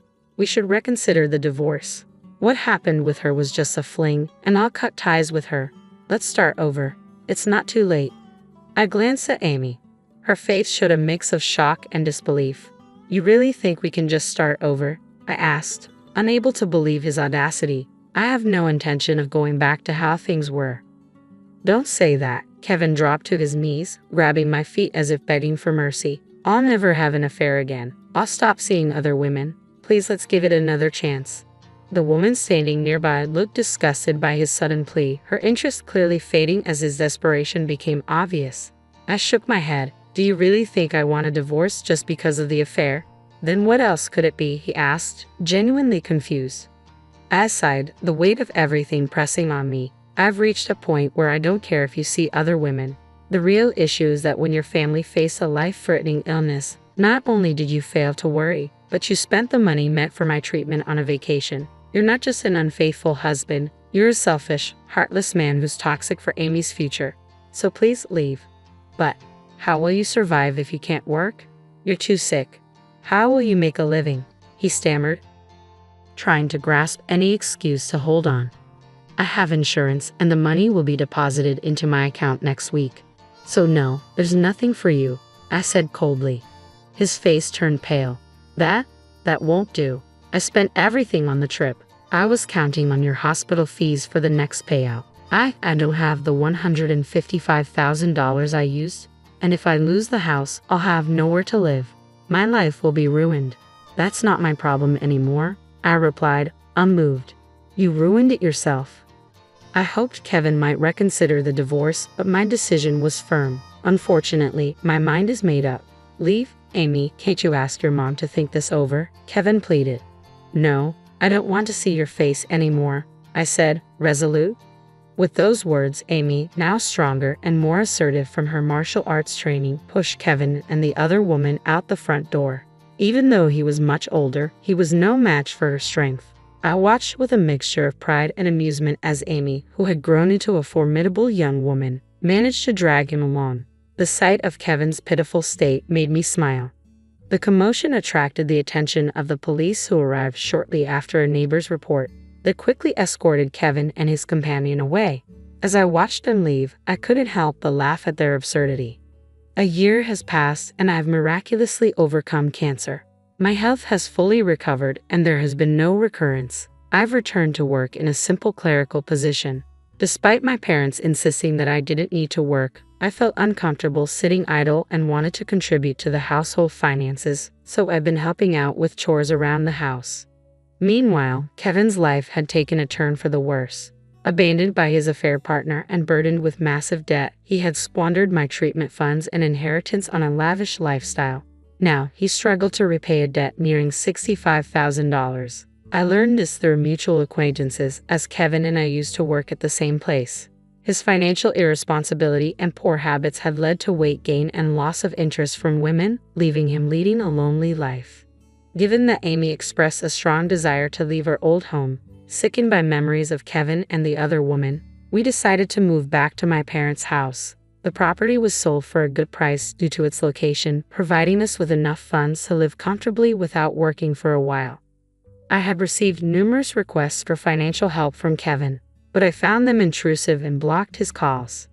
Today, Amy competed in a martial arts tournament, where her skills have continued to impress. I want to become strong to protect Mom, she said with determination. I cheered her on. Good luck, Amy. The tension in the venue was palpable as the match began. Amy executed a flawless throw and won the championship. How should we celebrate? I asked. Let's stay up late and watch a movie, Amy suggested. Sounds good. I'll grab some popcorn, I agreed. I've been wanting to see that movie. As we left the venue, I couldn't help but worry about the challenges of being a single mother, especially during Amy's sensitive middle school years. But despite everything, Amy has grown into a remarkably honest and straightforward person, surpassing my expectations. I have no regrets about divorcing Kevin. In fact, the ordeal has strengthened the bond between Amy and me. Though there is still a risk of recurrence and future challenges, with Amy by my side, I am confident we can face and overcome any obstacle together.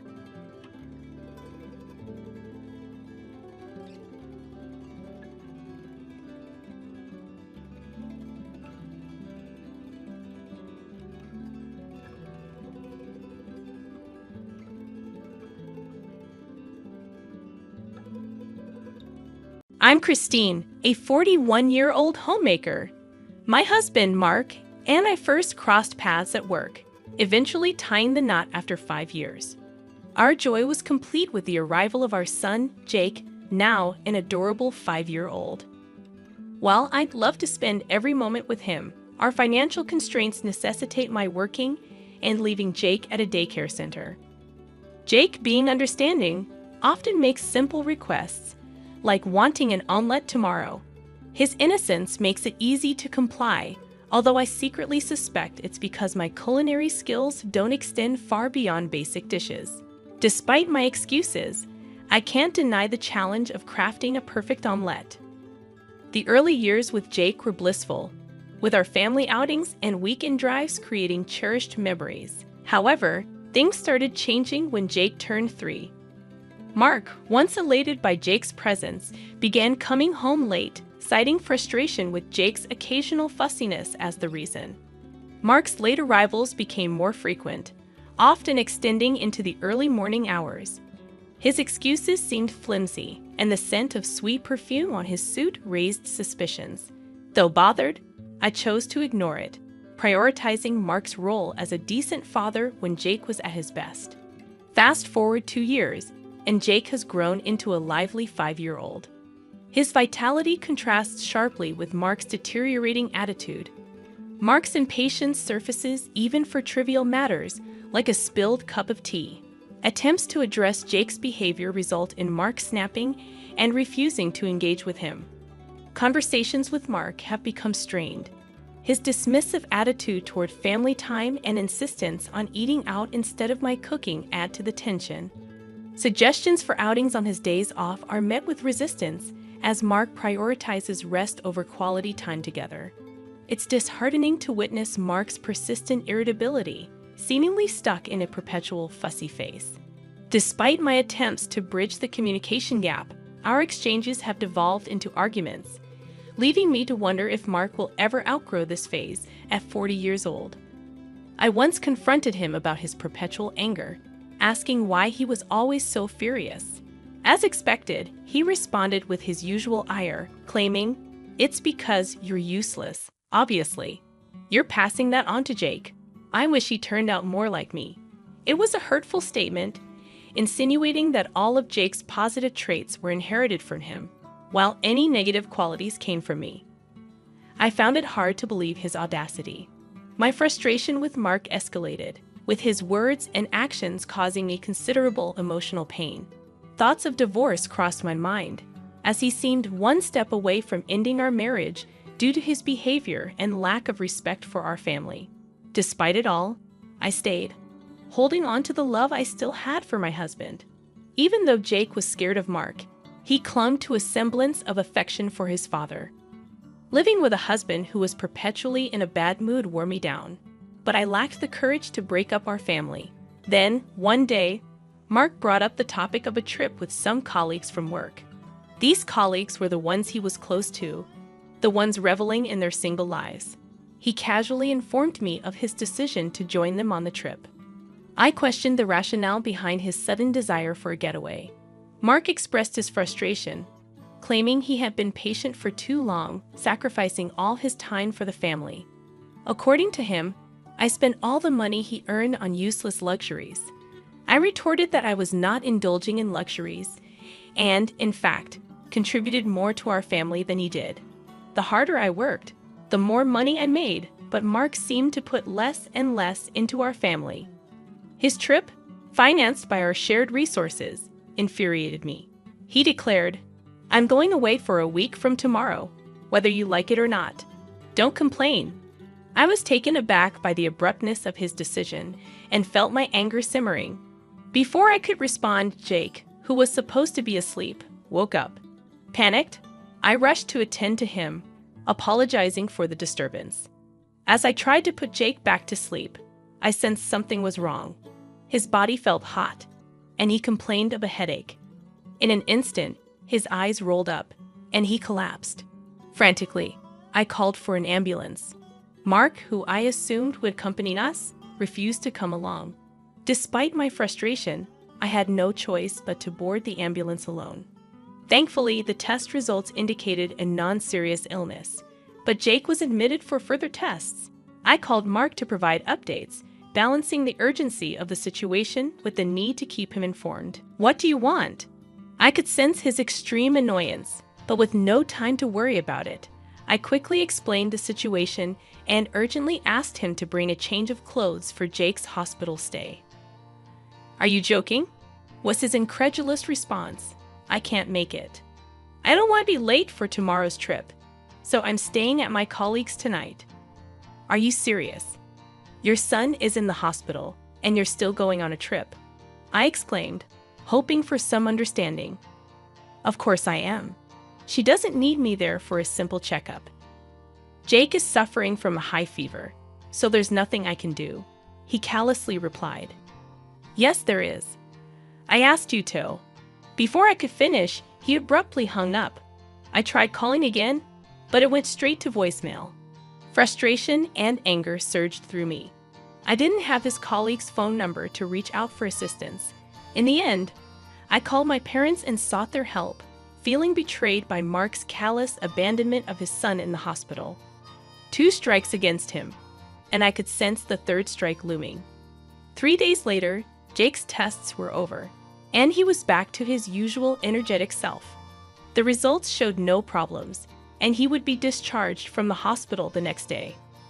Planning to buy some pudding for him, I picked up my phone to check messages. And that's when it happened. It vibrated with an incoming call from a former colleague, Cindy. "Christine, where are you?" Cindy's voice sounded panicked. "I'm at the hospital." "Never mind that. It's an emergency," I replied, thinking it was related to Jake. "Apparently, your husband died in an accident." I couldn't comprehend her words. "What? This is a joke, right?" But her voice on the other end persisted. In a panic, I ran out. The shocking fact that my husband had passed away was hard to grasp. My colleague continued with more unsettling details. Mark was on a trip alone with a woman, and she had driven into oncoming traffic, colliding with a tree. There had to be a misunderstanding. Mark was supposed to be with his male colleagues. The thought that he could have been killed in a car accident with a woman seemed impossible. In a frenzy, I called my parents and urgently asked them to look after Jake, feeling overwhelmed by the sudden turn of events. In a state of panic, I rushed to the hospital where my husband was admitted. Amid my frantic thoughts, I couldn't help but wonder why they had called the company before reaching out to me. Nevertheless, it seemed like the situation was not a fabrication, so I hastened to verify the details. According to my former colleague, the men who were supposed to be with my husband were safe. Unsurprisingly, they were not together. Mark hadn't even bothered briefing them about his fabricated alibi. He was with another woman. 3 strikes. And it seemed Mark's actions had caught up with him. Doubts lingered about whether he had actually died, and I needed to confirm the truth. As I entered the hospital room, a rattle echoed. To my surprise, there was only one person in the room, undoubtedly Mark. Bandages wrapped around his hands and feet looked painful, but the rise and fall of his chest indicated he was breathing. Cindy's information about his demise was incorrect. Mark was alive. "You're alive," I murmured, moving closer. Examining his slightly open eyes, he seemed a bit shaken. Maybe he hadn't anticipated the company contacting me so promptly. In his usual grumpy tone, Mark spat out, "Took you long enough. Your husband's been in an accident, and it takes you ages to get here. You useless piece off." "Well, good to see he's still his usual self," I interjected, noting his battered appearance. It appeared he had only broken his left hand and right leg, despite the wrecked rental car. "I'm glad you're okay," I told him, to which he replied, "You better take good care of me, huh?" He seemed remarkably fine. As I handed him a sheet of paper, I explained, "When I say I'm glad you're okay, I'm talking about your right hand. If you had broken your right hand, you wouldn't be able to hold a pen to sign this." Perplexed, Mark unfolded the paper, and I revealed divorce papers. "Yes, I was preparing it, which is why I got here late. I know you're injured, so I'll just leave it here. Make sure you sign it." "Are you joking? Why would I sign this?" Mark protested. "Wow, you told your girlfriend you were getting a divorce, didn't you? The reason you came home late every night was because you were with her. Was this trip a prenuptial trip too? Good for you. Now you can marry your sweet Michelle." "How do you even know her name?" Mark questioned. "Because I spoke to her, obviously. In fact, before coming to your hospital room, I stopped by the woman's room. She was also in the same hospital. I asked for the woman who was in a car accident and immediately found her. Despite her injuries, she seemed better off than you. Her parents were in the hospital room too. I asked her to tell me everything," I explained, recounting my encounter with the woman. With her parents questioning her, she glared at me and said, "Let him go. I don't know what she sees in you. You're cold to your wife and kids. You don't pay your bills. You go out every night. And you don't care when your kid is in the hospital. The cheating. It's game over." Mark's face instantly turned pale at her damning words. I anticipated his defensive reaction, but it didn't alter my decision. No, she's just for fun, you know. You're the only one I love. Just stop here," Mark pleaded as I filled out the divorce form. Unperturbed, I suggested, "Even if you tear it up, I've got plenty of space. In fact, why don't I just call a lawyer for alimony and child support? It might be better." A sudden change came over Mark as he shriveled up and stuttered, "I don't want a divorce." "Why not?" I took a deep breath, preparing to say what needed to be said. Because, I began, you can spend your money as you like, play around with young women, have children to take care of you, and enjoy life while I do all the dirty housework. A wife at home for security and a girlfriend for fun. What a great life. But if you divorce me, that all disappears. Mark's mouth hung open, and he seemed to lose his voice. I continued, wasn't it your perfect life plan? Now it's ruined. You can make a new life plan with Michelle, or whoever you like, but my son and I will not be part of it. Just pretend you died and have a new life. After saying everything I wanted to, I turned to leave the hospital room. Mark pleaded, wait, in a pathetic voice, but I kept walking. In the coming days, I initiated divorce proceedings and hired a lawyer. The discussions included Michelle, who was discharged from the hospital. When Mark claimed he had no intention of divorcing me, Michelle became furious, resulting in a heated argument. Mark resisted signing the papers, claiming I had ruined his life. Despite their conflicts, the divorce became official, and I received almost all the alimony payment I sought. After the discussions, my lawyer and I left the room, leaving Mark and Michelle still arguing. I wondered about the fate of their relationship, but my apathy prevailed. I told them, I hope you have a lovely life together before leaving the room, possibly being petty. Despite everything, Jake and I had returned to a peaceful life, free from Mark's mood swings. Regret lingered about not divorcing earlier, realizing Mark's attitude had caused my son pain. Living with just the two of us, I understood that we were perfectly fine without Mark. In fact, every day became a joy. Despite this, I acknowledged Mark as Jake's father, allowing him access if he wanted to see him. Surprisingly, Jake showed no interest. After the divorce, I sent Mark an email confirming alimony and child support payments. His reply was laughable. He recounted his misfortune, stressed from gossip at work, mistakes leading to job loss, and his parents cutting him off. I replied, suggesting he seek help from Michelle.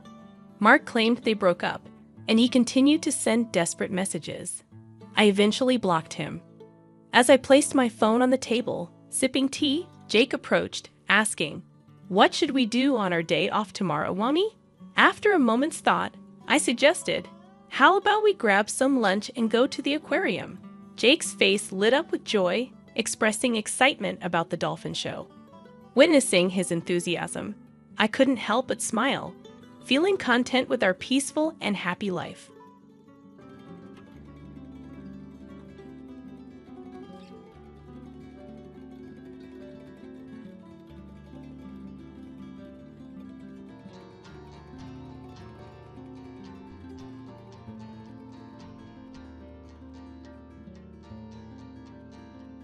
If you wish, we can consider divorce, but I'd like to continue living with our son. Despite John berating me extensively, he looked satisfied as he took a deep breath. I pondered how to respond, and our son, who had been waiting in the background, stepped forward. "Dad, if you don't know, let me tell you," our son said, pointing at his father's mistress. His words made me break into a cheeky smile. "My name is Jennifer. I turned 42 this year, currently working as a freelance illustrator. We've been married for 15 years, and we have a son in 8th grade. Throughout our marriage, John has jumped from job to job, not lasting very long. Most of our income comes from my work as I balance housework, raising our child, and my job. Working from home became a necessity as John took sporadic short-term jobs. Despite being a newbie in the freelance world initially, my efforts resulted in a stable income and consistent work. Referrals from former clients led to new projects, and I now illustrate educational magazines and brochures. With David growing up, I managed to work from home and go out for work a few times a week. The three of us lived harmoniously, but John's lack of direction troubled me. At 44, he seemed content with his aimless life, rarely working full-time. Despite having free time, he didn't contribute much to housework or child raising. John's disinterest in our son David, who was entering his challenging teenage years, frustrated me. David, although not very talkative, occasionally helped with chores without being asked. However, John showed no interest in our son and rarely assisted with household responsibilities. Lately, John had been coming home late more often, and I couldn't shake off my unease and frustration. Even on days when he claimed to be working, I suspected he might be doing something else. His sudden interest in picking up and dropping off David at his basketball club raised suspicions, as it contradicted our household rule of always having a parent handle these tasks. While I appreciated the help, something felt off, and my suspicions started to crystallize over the past few months. As I passed by the place where David goes, I decided to take a different route home for a change of scenery. While shopping near David's facility, I unexpectedly spotted John, who wasn't supposed to be there. He had claimed he'd be late tonight due to out-of-town work. To my surprise, he was chatting happily with a woman who appeared to be one of the staff members from the basketball facility. A sense of unease washed over me as I observed the two of them. The woman noticed me and tilted her head, asking, "Excuse me, are you David's mom?" I reluctantly confirmed, and she thanked me for my son being in her care. Awkwardly nodding, I engaged in small talk with her, curious about her role at the facility. Ignoring my husband, who seemed rigid and tense, I attempted to gather information. The woman introduced herself as Jessica, but I couldn't help but wonder why she didn't provide more details about her role with David. Ignoring my puzzled expression, my husband seemed eager to end their conversation. On the way home, we didn't speak, and he deliberately avoided eye contact, appearing distant. His recent late returns and eagerness to handle drop-offs and pickups, combined with his strange behavior after being spotted, fueled my suspicions. I couldn't shake the feeling that Jessica had something to do with it. As we walked home, I wondered if he was having an affair with this younger woman. In my heart, I sensed a change since he began doing the drop-offs and pickups. He had become noticeably distant, and when I inquired about his behavior, our son responded curtly, displaying annoyance. Chasing after our reluctant son and forcing him to the facility every day felt wrong. My suspicions grew, and soon they were confirmed. One day, as I casually dropped by, Jessica found excuses to visit our home more frequently. While she mentioned our son, it became clear that it was just a pretext. She always appeared when my husband was home, not me or our son. Watching them cheerfully converse in the living room, I was certain of John's infidelity. A month after noticing odd behavior, my husband began coming home later and occasionally leaving for days.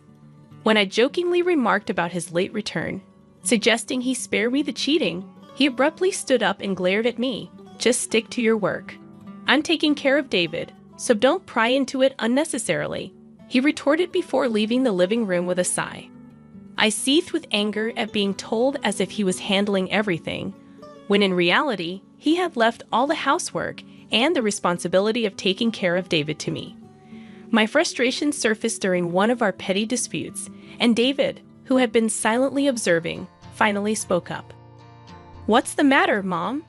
David questioned, having noticed the tension. Trying to downplay it, I asked about him and why he was up at that hour. David, stepping out of his room, stared at me before hesitantly sharing his observations about a female staff member he suspected to be his father's mistress. According to David, this woman, Jessica, would frequently approach him at the facility, annoying him with her clinginess. He felt frustrated that she had started coming to our house, a sentiment I shared. It was evident that my son disliked having someone from his basketball club imposing on our home, providing me with a sense of relief. However, the problem persisted.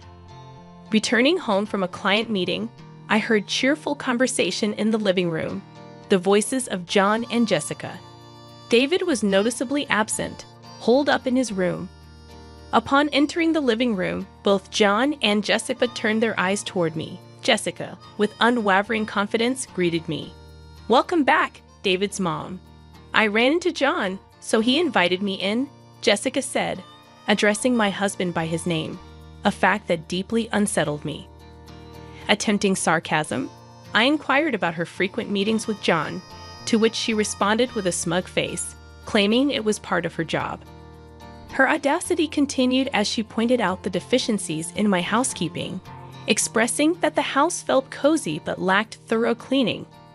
My husband didn't rebuff her comments and even chuckled along, seemingly siding with Jessica. Although I worked from home, I felt self-conscious about not keeping up with housework. However, if he contributed more to chores and childcare, it wouldn't be an issue.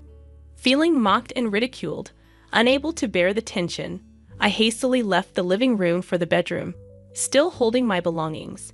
Frustration, sadness, and embarrassment overwhelmed me. I feared that Jessica might eventually take over my place in the family. Even after that encounter, my husband and Jessica continued their outings, displaying their relationship in front of me, leaving me speechless. I later learned from others that they often met under the guise of discussing my son's education, further deepening my sense of betrayal. Realizing the need for evidence during my husband's frequent absences, I embarked on a search that uncovered undeniable proof of his infidelity. Despite his claims that we couldn't afford gifts for birthdays or anniversaries, I stumbled upon receipts from motels, upscale restaurants, and high-end watches and jewelry in his coat pocket. Even places he insisted were beyond our financial reach had receipts, suggesting he frequented them with his mistress, not his wife. While the pain of his actions cut deep, I maintained composure and continued accumulating evidence of his affairs. Though divorce crossed my mind, I resolved to endure until David graduated from high school. Yet I vowed to gather sufficient evidence to secure a favorable position if the time for separation came. The question lingered. Where was the money for his affair coming from? As I pondered, I remembered our house's savings account for my son's college fund. A chill ran down my spine as I checked the transactions, revealing substantial withdrawals over the past few months. Shockingly, the balance had significantly decreased. The money meant for our son's education was being used for his selfish needs. The betrayal against our child overshadowed the betrayal against me as his wife. Suppressing my anger, I chose to act normal, not wanting our impressionable son to sense the brewing storm. I carried the burdens alone, trying not to burden our son who was studying diligently. However, stress took its toll, leading to small mistakes in household chores and at work. Even longtime client Mrs. Smith noticed my worn-out state, expressing concern and offering comfort. While I struggled, my husband reveled in his affair, seemingly more relaxed without my interference. Eventually, our son, David, would inevitably confront the issues within our family. Observing my downtrodden demeanor, David silently approached to help with household tasks. "I kind of know what's going on, huh?" he said, folding laundry. "Do whatever you want to do, Mom. You don't have to worry about me." His thoughtful actions, though sparing in words, warmed my heart and intensified my anger toward the traitor who touched the money reserved for our son's future. Retribution for this betrayal became a necessity. Contemplating whether to reach out to the person who had promised support, I weighed the options before me. With clenched fists, I vowed vengeance on my husband and his mistress.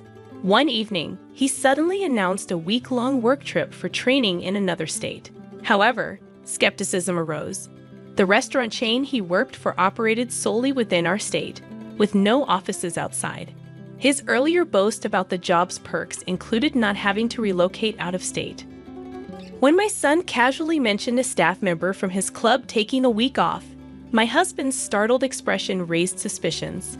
Despite his initial pride in discussing the intense training, he grew silent and stared anxiously at his smartphone.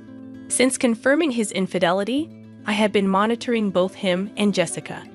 A private investigator revealed that Jessica, working at the basketball facility, also had a week off. Aware that their business trip was a cover for a romantic getaway, I refrained from catching them red-handed, opting for a more strategic plan.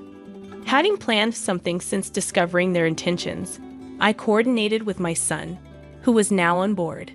On the day of their trip, I bid farewell to my unsuspecting husband. My son and I, aided by relatives, began cleaning and packing. The plan was to move out while he was away and stay elsewhere until finding a new home. supported by relatives angered by his actions yet concerned for David. To prevent my husband's access to our savings account, I transferred the remaining money to my personal account. While making preparations, I couldn't leave his belongings behind and decided to send them to a specific location with Mrs. Smith's consent. A few days after moving, my phone rang with my husband in a panic, requesting money during his supposed training. Declining, I confronted him about the account he usually withdrew from. The frantic voice of Jessica in the background signaled their financial desperation. The next day, my son and I headed to a specific location, a magnificent mansion with a well-maintained garden. Inside, we found my cheating husband and his mistress, sitting on the floor, apologizing to Mrs. Smith. She, with a stern expression, was not just a longtime client, but also the principal of the middle school attended by my son, forging a close relationship over the years. We confide in each other with our personal troubles. I'm deeply sorry for the trouble caused by my husband. In truth, it's my daughter's fault that all of this happened. It turned out that Jessica, who was on a trip with my husband, was questioned by her parents about a package she received at home and had no choice but to return immediately. Naturally, she insisted that my husband accompany her. Upon hearing Mrs. Smith's words, my husband began to shake in fear. Mrs. Smith had always been concerned about my declining health after learning about John's affair. When I finally confided in her about the affair and she discovered that the mistress was her daughter, she was utterly devastated. Despite this, Mrs. Smith wanted to make amends for her daughter's actions and had been cooperating with me ever since. Pointing at the piles of boxes, she sternly reprimanded her daughter, expressing her disappointment. "You should be ashamed of yourself for always wanting what isn't yours," Mrs. Smith scolded her daughter sternly. Her daughter attempted to defend herself, claiming it was a misunderstanding, but Mrs. Smith wouldn't hear it. She insisted on an apology, promising consequences for her daughter's actions. Ignoring Jessica's hysterics, I turned my attention to my silent husband standing beside her. "Don't you have something to say to me?" I asked sharply, prompting David, who had been standing behind me, to step forward. "She's not a regular staff there, just an intern at the club," David interjected firmly, addressing Jessica directly. "And don't you ever try to get all chummy with me again. Always flirting with men. It's disgusting." As my son spoke, it became clear that Jessica hadn't been officially hired at the club, contrary to my husband's belief. He had thought she was experienced in student education or activities, which was laughable considering her actual status. Their exchange revealed hidden truths, and as I looked at the stunned Jessica, it seemed that they both had their secrets. Before leaving, I felt compelled to offer Jessica a piece of advice. "Did you know that I pay for the rent, living expenses, and even David's tuition fees? This man, John, has been working odd jobs for years. You think he's okay?" Jen, with a face drained of color, attempted to interject, but it was too late. Jessica was so shocked by the revelation that she collapsed on the spot. From what I could tell, John had been acting as if he had plenty of money to spare, hiding the fact that I was the breadwinner of the family to save face in Jessica's eyes. I seemed like a lazy bum who neither worked nor took care of household chores properly. Mrs. Smith was left devastated, facing the harsh reality presented by my husband and Jessica. After David and I happily returned home, it appeared that John was kicked out of Mrs. Smith's house. Looking defeated with Jessica and a load of stuff, months passed since the move. On Mrs. Smith's advice, I decided to leave my divorce process to a competent lawyer. Thanks to professional assistance, all the complicated procedures went smoothly, bringing me relief. I heard that the savings I had set aside for David's education could also be added to the claim as child support. As for Jessica, rumors spread quickly at the basketball club about her affair with a student's parent, leading to her dismissal from the job. Seeking help from her parents, Jessica found Mrs. Smith unwilling to assist, leaving her lost and confused. Despising the man without money, she spat out words of disdain and abandoned John. Despite John's attempts at reconciliation, neither David nor I were willing to agree. Mrs. Smith felt terribly guilty for her daughter's role in ruining a family. I held the downcast principal's hand and said, "Let's keep working together." I'm truly grateful for the principal, thanks to whom I found a new job. Work has been going smoothly, and life with just David and me is filled with hope. David's joyful smile touched my heart as he casually expressed, "The job you do, Mom, is really amazing. You're the mom I'm proud of." Looking at a magazine featuring my illustrations, I discreetly wiped a tear from my eye. I want to keep pursuing my career as an illustrator, but above all, I want to work even harder for my precious David. Since I'm getting remarried, you'll need to move out. The $55,000 loan will be covered by my new partner, he said, his voice dripping with irony. Years of painstakingly working to pay off that loan left me stunned by his audacity to shift the burden onto his new wife. "Then, I guess the $5,000 monthly payments will be your responsibility now," I replied, making clear the true amount I had been shouldering all along. "Sign the divorce papers without delay," I continued, "and just leave. Whatever comes next, even if it's hell, doesn't matter to me anymore."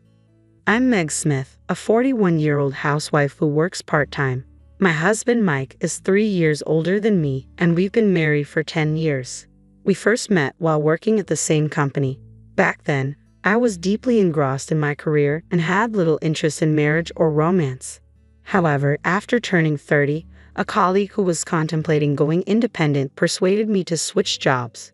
Just as I was starting to settle into my new role, Mike, a senior colleague from my old company, confessed his love for me.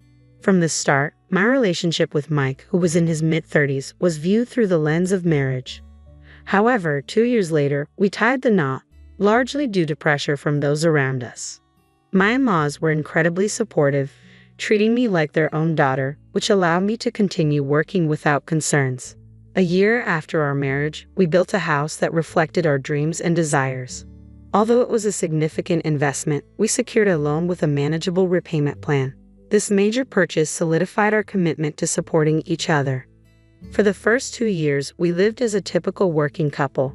However, in our 3rd year of marriage, as we began contemplating starting a family, Mike dropped the bombshell that he wanted to leave his job to start his own business.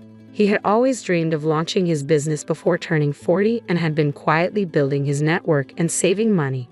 While the future of his venture was uncertain, his resolve was unwavering. By the time I discovered his plans, he had already resigned from his job. I felt disheartened by the lack of communication between us, especially since he seemed to assume that my income alone would cover our needs. Shortly after Mike launched his business, my father-in-law fell ill and was hospitalized. It became clear that returning to his previous lifestyle was no longer feasible, and his home would need extensive renovations for his post-discharge needs.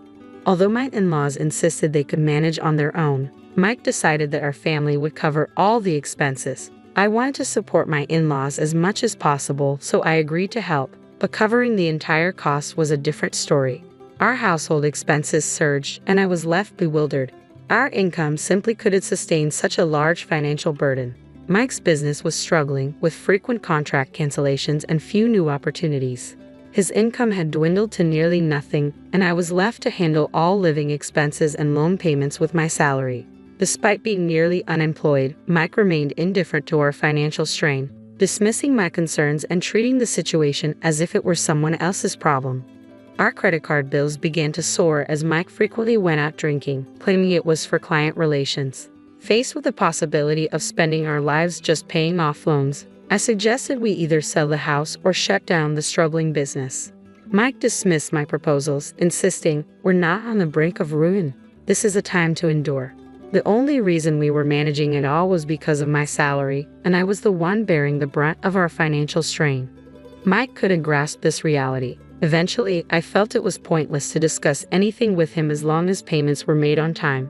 As the situation dragged on, our daily conversations dwindled. I knew Mike was spending time with other women under the guise of work, but I had become indifferent to him. One day, after returning from work, Mike finally spoke to me after a long silence.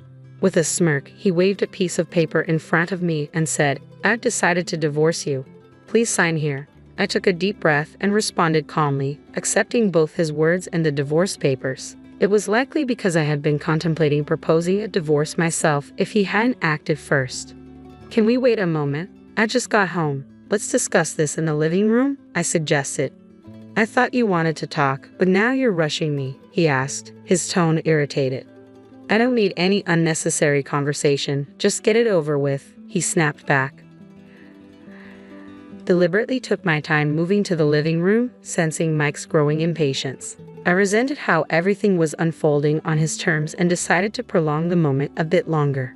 Regardless, the decision to divorce was made. The days we had spent together in the house we built with so much care were coming to an end. I wanted to savor these final moments at my own pace. As I settled on the sofa, I picked up the divorce papers once more.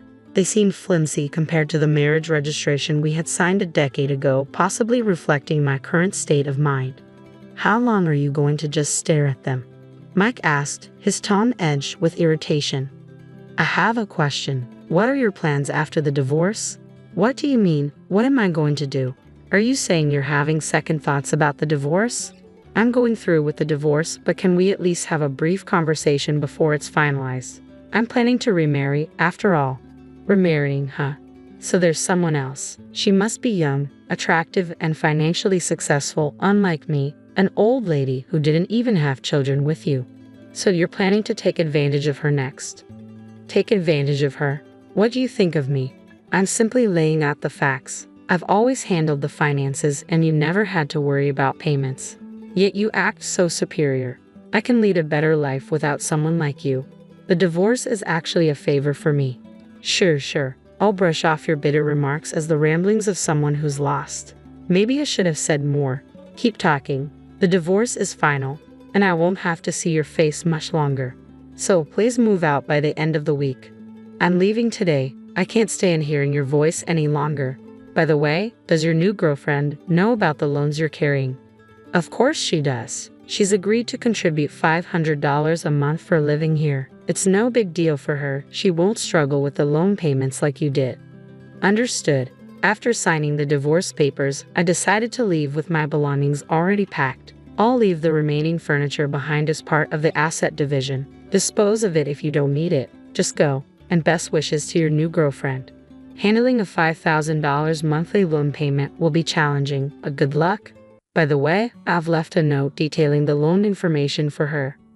With a smile, I handed Mike the note, got into my car, and drove away from my former home. I headed straight to City Hall to submit the divorce papers. I hadn't felt this relieved in a long time and thought I should have divorced sooner without worrying about him managing the loan payments. A week after the divorce, one morning, I received multiple calls from my ex-husband, Mike. Though I had anticipated this, it was still quite irritating. I decided to address it and answered one of his calls. "Yes, what do you want?" "I wouldn't be calling if it weren't important." "That's quite rude, but is it true about the $5,000? I have no reason to lie. You're expecting me to cover your debt."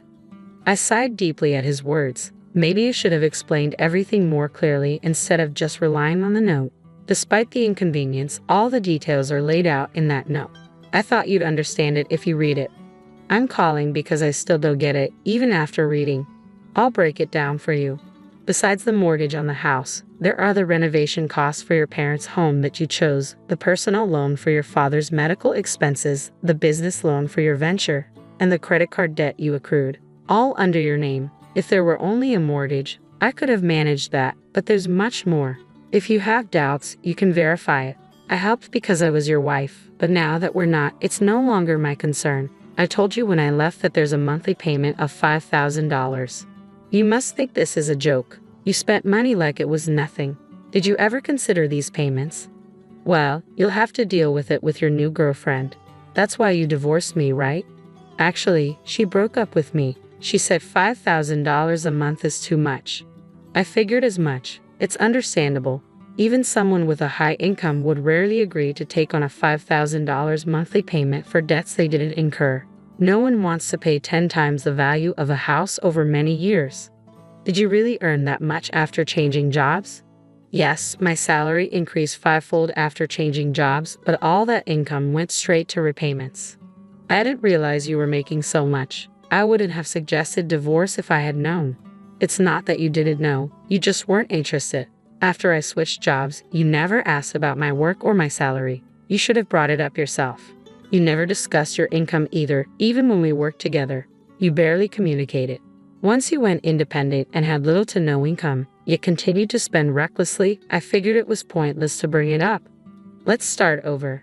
Come back. I refuse. I finally achieved my freedom. Then what about the payments? $5,000 a month is unmanageable. Sell the house and use your income to pay off the remaining debt. You might be able to handle it if you adjust the repayment plan. Why not continue with the payments? I have no involvement with you anymore. I'm not interested in a stranger's debts. You're incredibly cold. Don't you have any empathy? I may seem cold, but I've been making substantial payments for over 6 years. Part of it was out of love for you, and part of it was because I felt obligated to your parents. If you wanted to come back, it might have been different. But you chose the divorce on your own. Technically, I have the right to sell the house, divide the assets, and even claim alimony for adultery. But I wanted to sever ties with you before dealing with that. I'm done with someone who turns their own money into a facade of wealth and squanders everything. I'm exhausted from covering your reckless debts. My life is my own now. Don't involve me in it any further. With that, I ended the call. Mike ceased to interfere in my life after that. The relief I felt when everything was finally settled was immense. Later, I learned that Mike had to give up his job and the house and create a new repayment plan for the loans. Returning to his previous job under the scrutiny of others must have been uncomfortable. Despite this, he would continue to be burdened by loan payments. I'd also heard that his parents decided to sell their house and move to a retirement home. It saddened me to think they wouldn't have faced such a choice if we hadn't divorced. I assisted with their move and contributed financially to their entry fees as a way to repay the kindness they had shown me. I hope they can now enjoy a peaceful life without the strain of $5,000 monthly payments. I can live comfortably by being naturally frugal, and my savings have steadily increased. I'm also looking into investing to secure my financial future. Currently, I'm moving forward with a new partner I met after my divorce, and I'm enjoying fulfilling days both professionally and personally.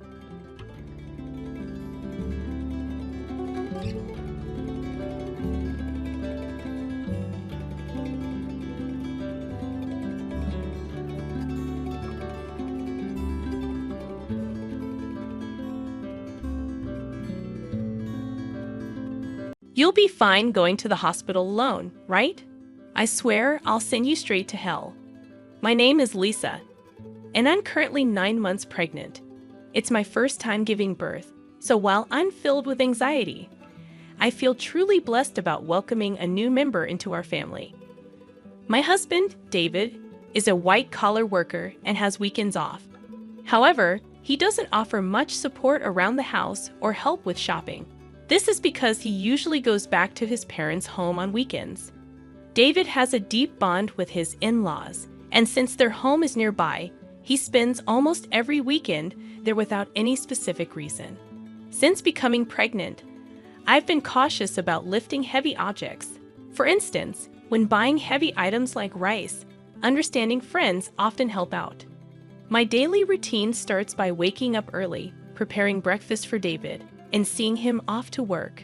Afterward, I do the cleaning and laundry, and then head out for any necessary shopping. Once I return home, I start prepping for dinner. Only after finishing these tasks can I finally have some relaxation time. Since taking maternity leave, I've taken up a new hobby, blogging. Every day, I write a diary accompanied by photos I take, such as meals, the blue sky, flowers blooming in the garden, and more. Many friends and acquaintances leave comments, and these moments of journaling have become small daily joys for me. One evening, as I was preparing dinner, my husband returned home as usual. He carelessly placed his bag and jacket on the sofa, and I tidied them up, hanging them on a coat hanger. "Welcome back. I made hamburgers for dinner. I'm going to take a bath," I said. Responding curtly, he headed straight for the bathroom. 3 years have passed since we got married, and there has been little kindness or consideration from him. I occasionally wonder if this is truly what a marital relationship should be like. But I've resigned myself to it. When David returned in his pajamas, I handed him a drink. "Where's the beer?" he asked. glancing at the bar. I hinted, sorry, I forgot to buy it today. I'll get some tomorrow. Seriously. Go to the convenience store now. His demeanor changed immediately, and he spoke with evident anger. I was irritated. Why was he asking his pregnant wife to do this? If you want it so badly, why don't you go get it yourself? It's hard for me to move around with this big belly. At that moment, he became even angrier and started shouting. You're the one who forgot to buy it. It's your job to fix that mistake. Just because you're pregnant doesn't mean you get special treatment. My mother always said it's important to keep moving for the sake of health. Knowing that he doesn't calm down easily when he's angry, I reluctantly decided to go to the convenience store. Once I arrived, I bumped into Sarah, a neighbor. Oh, Sarah, good evening. Good evening, Lisa. Did you forget to buy something too?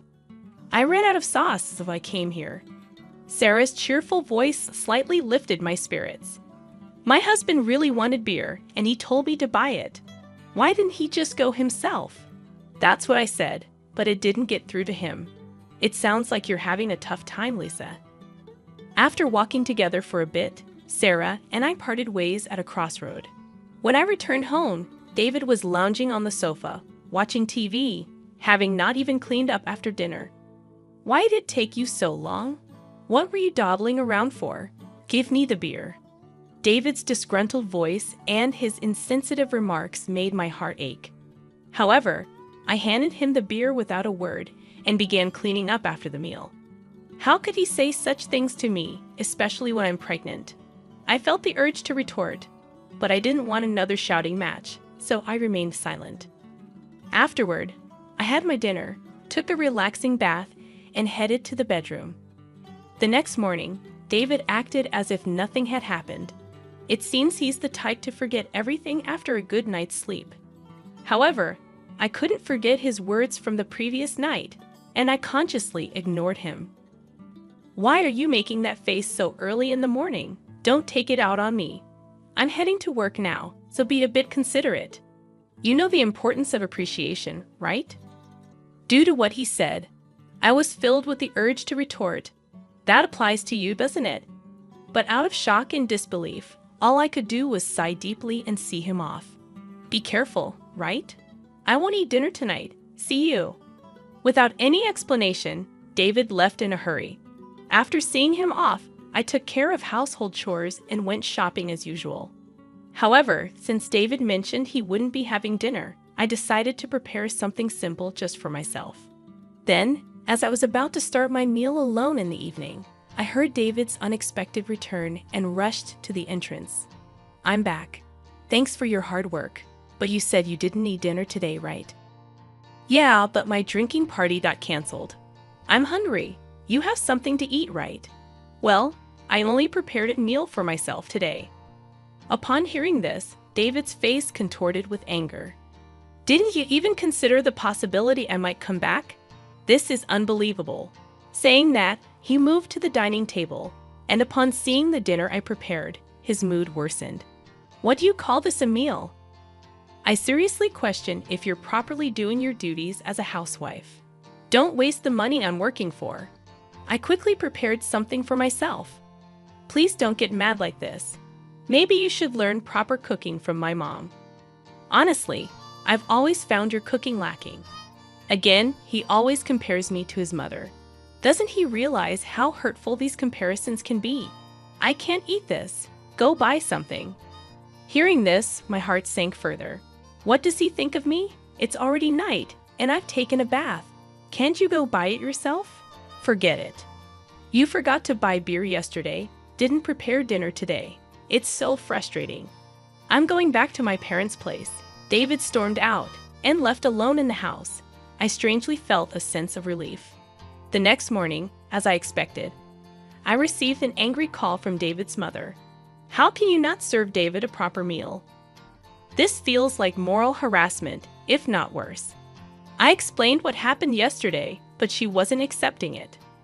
So I apologized and ended the call. After the call, my mood plummeted. Since David wasn't home, I decided to have a leisurely late brunch. However, the thought of David coming back tonight weighed on my mind. Considering yesterday's events, I decided to make tonight's dinner special. I shopped with more care than usual, picking out ingredients and adding David's favorite beer to the cart. I was determined to prepare a dinner that would earn David's praise. I shortened my blog update time a bit to allocate more time to cooking. After dedicating ample time to preparations, the table was set beautifully, as if it was a special occasion. Looking at it, I felt a sense of accomplishment and couldn't help but praise myself. With this, he should definitely be satisfied. I waited patiently in the dining room for David to come home, but as time passed, there was no sign of him. I tried contacting him several times via my smartphone, but there was no response, and I became more worried as the clock continued to tick. 1 hour, then 2 hours passed, and I began to get anxious. Did he possibly go to his parents' house? Thinking this, I called David's parents to check, but they said he hadn't come there either. I tried calling David multiple times, but still, there was no response. As midnight approached, just when I was considering contacting the police, a staggering David returned home. He seemed clearly drunk. "I'm home, hiccup." I rushed to the entrance in concern and found David lying on the hallway floor. "What happened? Are you okay?" Hearing my voice, he responded angrily, "Too loud, go away." He then staggered towards the dining room. When I tried to support him, he forcefully shook off my hand. "Don't touch me. Don't come near me with that ugly face. To think you're my wife." In his drunken state, he spat out those words and then just lay down right there. Those words were beyond shocking. Why? Why can't he consider others' feelings? His remarks hurt me deeply, and I was filled with thoughts of maybe he no longer sees me as family. Tears welled up in my eyes.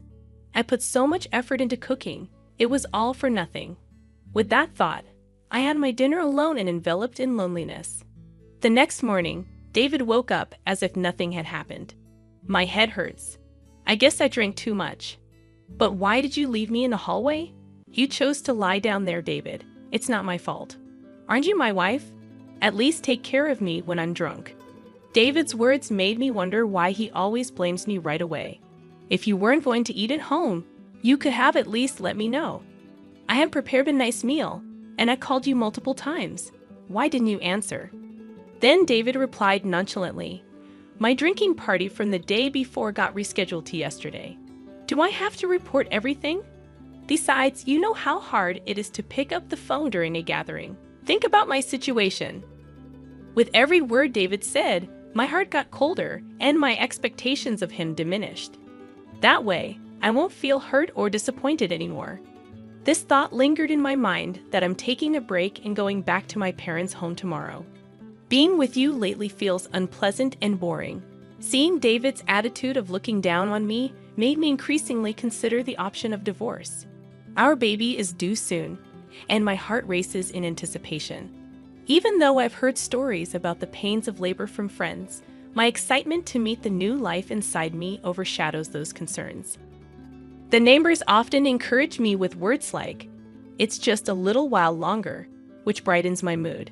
"Hey, want to go on a family trip soon after David returned home?" He made a surprising suggestion. "Really? But I'm talking about a family trip. My mom and dad want to join." I was taken aback. Why would parents make such a proposal? Tensions exist between me and David's parents whenever there's an issue concerning David. They tend to blame me, like the previous phone call incident. However, the sudden idea of a trip left me doubtful. I'm about to give birth soon, and traveling a long distance might be a bit risky. David replied, "How many times do I have to tell you? Just because you're pregnant doesn't mean you're sick. My parents are thoughtfully inviting us. But what if something happens? It'll be fine. Everything's already decided. We'll go for 2 nights and 3 days next week." "What? Next week is my due date." "That's a bit. Just do as you're told. Prepare for the trip." End of discussion. David just expressed his opinion and then left the room. I'm in trouble now, I thought to myself. The next day, I sought advice from a close friend and explained the situation. She was concerned and said, "That's a bit too much." While I was contemplating how to decline the offer, The day of the trip suddenly arrived. Actually, I'm not feeling well today. I'm worried about the baby, so I'm going to rest at home. I tried to use that as an excuse, but David didn't seem convinced. Anyway, you can just rest in the car, and you'll be fine, right? Come on, bring the luggage. We're heading to my parents' house, so hurry up. As we headed to the car, I was worried and asked, "Is this really okay?" After loading our luggage into the car and sitting in the passenger seat, I felt warmth at my feet. Looking down, I noticed water spreading around them. Oh my water broke. I immediately informed David. "David, I think my water just broke. Please take me to the hospital quickly."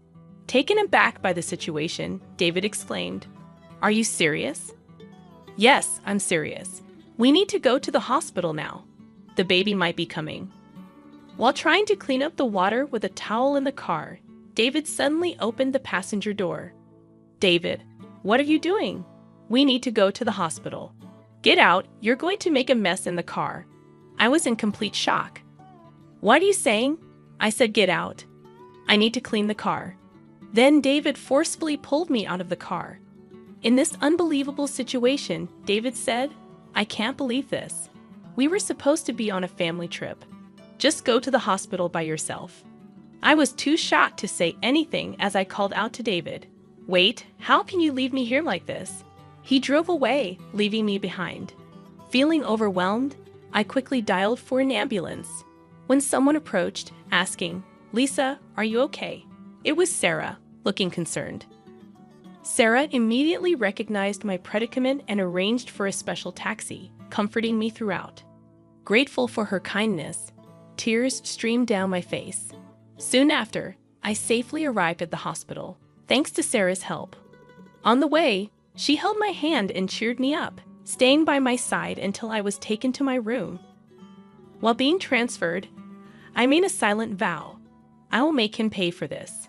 Even as labor pains grew, Sarah kept holding my hand.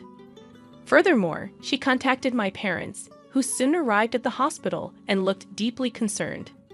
Sarah whispered to them, "There's something I want to discuss." The three then left the room. As the labor pains intensified, my smartphone vibrated from a corner of the room. "Who is it?" I asked, and my parents responded with David's name. They looked displeased, but I took the call anyway. As soon as I answered, I heard a panicky David, "Help me." However, I was in no state or mood to converse with him and promptly ended the call. Despite my parents turning off my phone, David continued to send messages. As labor intensified, I was finally moved to the delivery room. After enduring the pain for some time, I finally heard my baby's cries. Exhausted, I saw my parents and Sarah standing before me with warm smiles. Relieved, I closed my eyes and rested. When I woke up after a few hours of sleep, I found myself lying in the hospital bed. Rubbing my eyes, I noticed my parents sitting next to me, their faces filled with concern. "Are you okay?" My mother asked gently, still feeling the weight of exhaustion. I couldn't muster the energy to sit up, while my father looked teary-eyed. My mother consoled him, saying, "The postpartum period can be exhausting."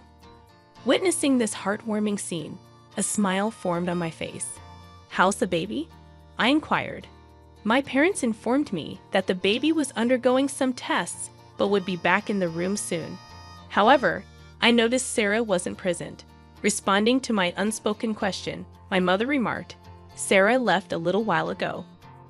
Thinking about how things might have turned out had Sarah not been there, a feeling of gratitude settled over me.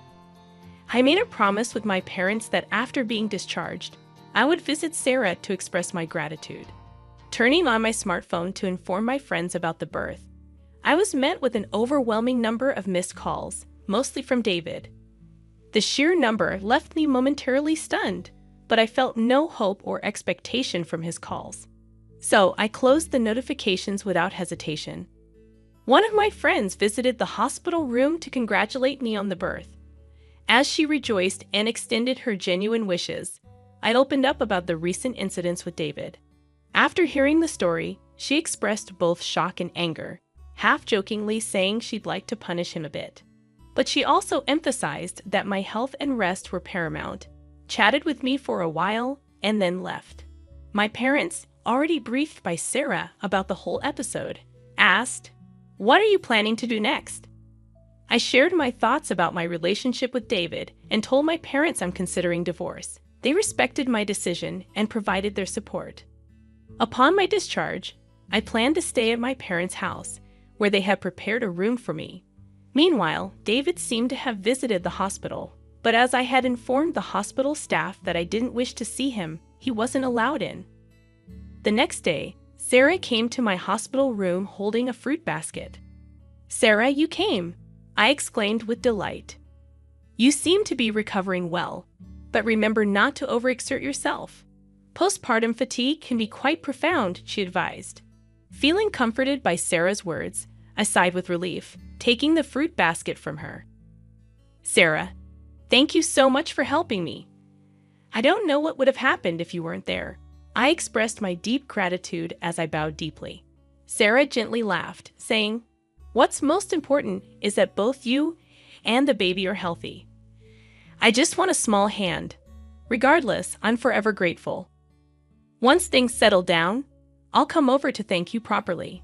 Sarah laughed warmly in response. "You know, I've talked to my husband about what happened. He seemed quite furious." From her words, I could somewhat deduce David's situation. "Sarah, I'm truly sorry for dragging you into this mess," I admitted. "Don't worry. Remember who you owe for being able to work at your current company. This incident is truly hard to forgive." At that moment, I heard a stern tone in Sarah's voice for the first time. Sarah was actually the wife of the CEO at the company where my husband worked. When we first moved to this residential area, I had no idea about this fact. However, as we frequently encountered each other at the local supermarket, shops, and occasionally at convenience stores, we gradually became closer. We even began to enjoy tea together, and during these sessions, I learned about the nature of her husband's job. On the other hand, my husband was completely unaware of this background. This was because he didn't even accompany me for our initial neighborhood greetings and didn't prefer interacting with our neighbors. Sarah had previously told me gently, "I don't want to cause any trouble, so don't tell your husband," and I had respected that request. Knowing that I was pregnant and still being forced to endure my husband's unreasonable behavior, Sarah had several times suggested, "Should I talk to my husband about this?" However, I had always declined, not wanting to trouble her. But with this recent incident, perhaps even Sarah reached her limit. That's why my husband kept calling Sarah. "I really can't thank you enough for everything." Sarah's strong words made me realize how fortunate I was to have someone who'd go to such lengths for me. I couldn't help but tear up. Seeing my reaction, Sarah once again gave me a warm smile. "Lisa, you're a dear friend to me. I can't just stand by and watch when something like this happens to a friend." Our conversation was filled with heartfelt smiles. However, my husband's messages didn't stop despite the barrage of notifications. Online, I consciously ignored them all. Thinking about the divorce made my mind clear, and all I wanted was to think about how to live my life with my baby. As I was preparing to leave the hospital, a close friend visited my room, handing me her smartphone and saying, "I want you to see this." Displayed on her phone was a post that had become a major topic on a certain social media platform. When I asked what it was about, she informed me that she had posted about my husband's recent actions on social media. My friend had a significant influence on social media with a massive follower count. One day, she received a reply to one of her posts. The follower who replied had, by chance, captured a video of the scene where I was yelled at by my husband after being let out of the car. The follower, wanting to protect my privacy, blurred my face in the video and, with my friend's permission, shared it online. The video spread like wildfire, and as a result, personal details about my husband and even his company were identified. Currently, my husband seems to be under a barrage of criticism online. What? I had no idea it had escalated to this level. My friend, smiling gently, remarked. "Well, they brought it upon themselves, didn't they?" my husband's actions and their consequences were all a result of choices he made. Furthermore, when one of my husband's friends confronted him about the incident, he reportedly excused himself, saying, "I had a prior travel commitment with my parents that day, so I had no choice." Because of this statement, not only my husband, but also his parents began to face criticism online. The story spread even in the vicinity of my in-laws' home, and there seemed to be various topics related to my husband's parents circulating on social media. Suddenly, my phone started ringing. When I checked the screen, it was a call from my mother-in-law. "That's for my mother-in-law." My friend, eyeing the screen of my phone with interest, suggested, "Why don't you pick up and give her a piece of your mind?" However, I was so fed up that I felt no words to do so and decided to ignore it. Before I knew it, the missed calls log was filled with names of my husband, father-in-law, and mother-in-law. Ever since the incident was highlighted on social media, even the hospital staff seemed to be aware of my situation and started offering genuine support. Whether my husband or in-laws came to the hospital or called multiple times, the hospital staff didn't allow any contact with me. As my discharge date approached, I had one pressing worry: whether my husband and in-laws might be lurking outside the hospital. My parents reassured me, saying, "You have nothing to worry about." But the thought of my precious baby being in danger left me anxious. However, that concern was quickly dispelled on the day of my discharge, as my parents were helping me with my belongings. I heard my husband's voice shouting, "Lisa," followed by the loud voices of my in-laws. Suddenly, men in black suits surrounded me, forming a protective barrier. As I tried to understand what was happening, one of the men approached me, gently opening the car door and said, "Don't worry, we're here on Sir's request to protect you." It seemed my parents were already aware of this, as my mom said, smiling, "Didn't I tell you there's nothing to worry about?" Believing her words, I felt relieved and smoothly got into the car. All the while, my husband and in-laws, overwhelmed by the presence of the bodyguards, couldn't come any closer. I can't find the words to express how grateful I am for Sarah supporting me like this. The only thing occupying my mind was how to reciprocate Sarah's kindness. My parents felt the same, saying in unison, "We have to find a way to show our gratitude to Sarah." Although my new life began smoothly and pleasant days continued, the contacts from my husband and in-laws never ceased. I mailed them the divorce papers, but there wasn't even a hint of acceptance. One day, my in-laws called our home.